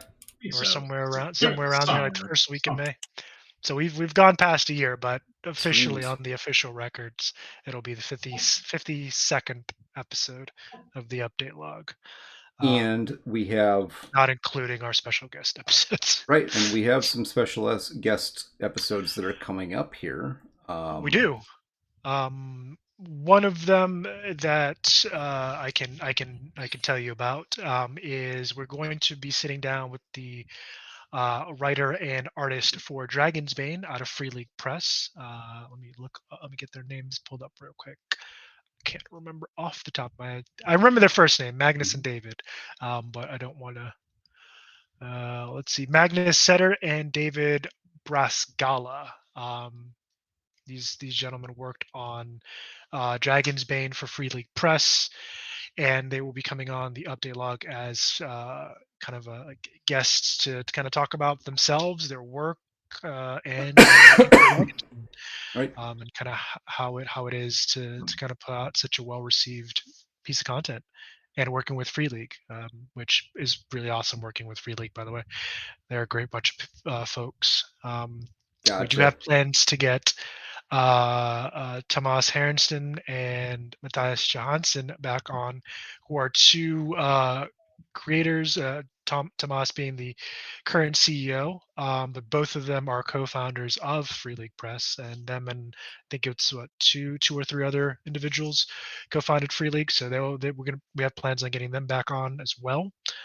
Just again, got to hammer out those dates, especially considering they're in Stockholm, and that's 7-hour difference. Yeah. So Those will be off our normal yeah, schedule streams. So yeah, those will be some special episodes that you guys, most of you will probably have to watch at a later date, because it'll be earlier than our normal days, and probably not on a Wednesday or Thursday. But aside from that housekeeping, I've got nothing else. What about you, Greg? that's it. The only thing I'll add to that is a little bit of a teaser piece. We definitely will be doing GaryCon next year. And I will probably be running. I know I'll be running the Cyberpunk game. But I'll probably be running some Free League material as well. So we'll see. We'll see what happens with that, and if I can talk these other two yahoos and the rest of the team into going to GaryCon next year, we may have a bunch of other games to play. Yeah, Yeah, well, we might do a bit more of DMing and stuff like that. This year, I'm the Maybe only one that run did a- the live sessions, and then Matt and Rob actually did virtual sessions. But Yeah. next year, we're hoping to change that up a little bit and get a little bit more play with the live games at the con. So, and maybe have some other folks that are running virtual games along with us. All right. All right, cool. Awesome. Yes, Well, that Mike. Go Sorry, ahead. Mike did have a great No. time, and he got a Mike Pondsmith. We're talking about, by the way, but Yes. he got a fantastic Yeah, I think award. it was a Lifetime Achievement Award. Yes, he did. I can't remember And exactly the details, but definitely earned. I mean, the guy's been in the industry for 40 years, Yeah. probably more. I will more than likely I will be at Gen Con, and I will probably be connected to our Telsorian at Gen Con again this year. So that's not confirmed yet, but that's what it's looking like. So All right. But with Strong that, yeah, maybe. yeah, strong that maybe. is that is the end of our episode. Thank you guys for tuning in. I know it's probably late for a couple of you folks. You guys have a good evening, and we'll see you guys next week for episode 52 of the update log. Adios. Awesome. Let me do the. I'll rate us out here quick. Sorry, my usual. I'm behind on that. Insomnia Night is on, so that's where we're gonna go. All right. Yep. Adios. Thank you all for being here. You guys have a good night. Yep. See you guys next time. The awkward wait of seconds before we can do I this. know. Okay, now. Good night, everybody.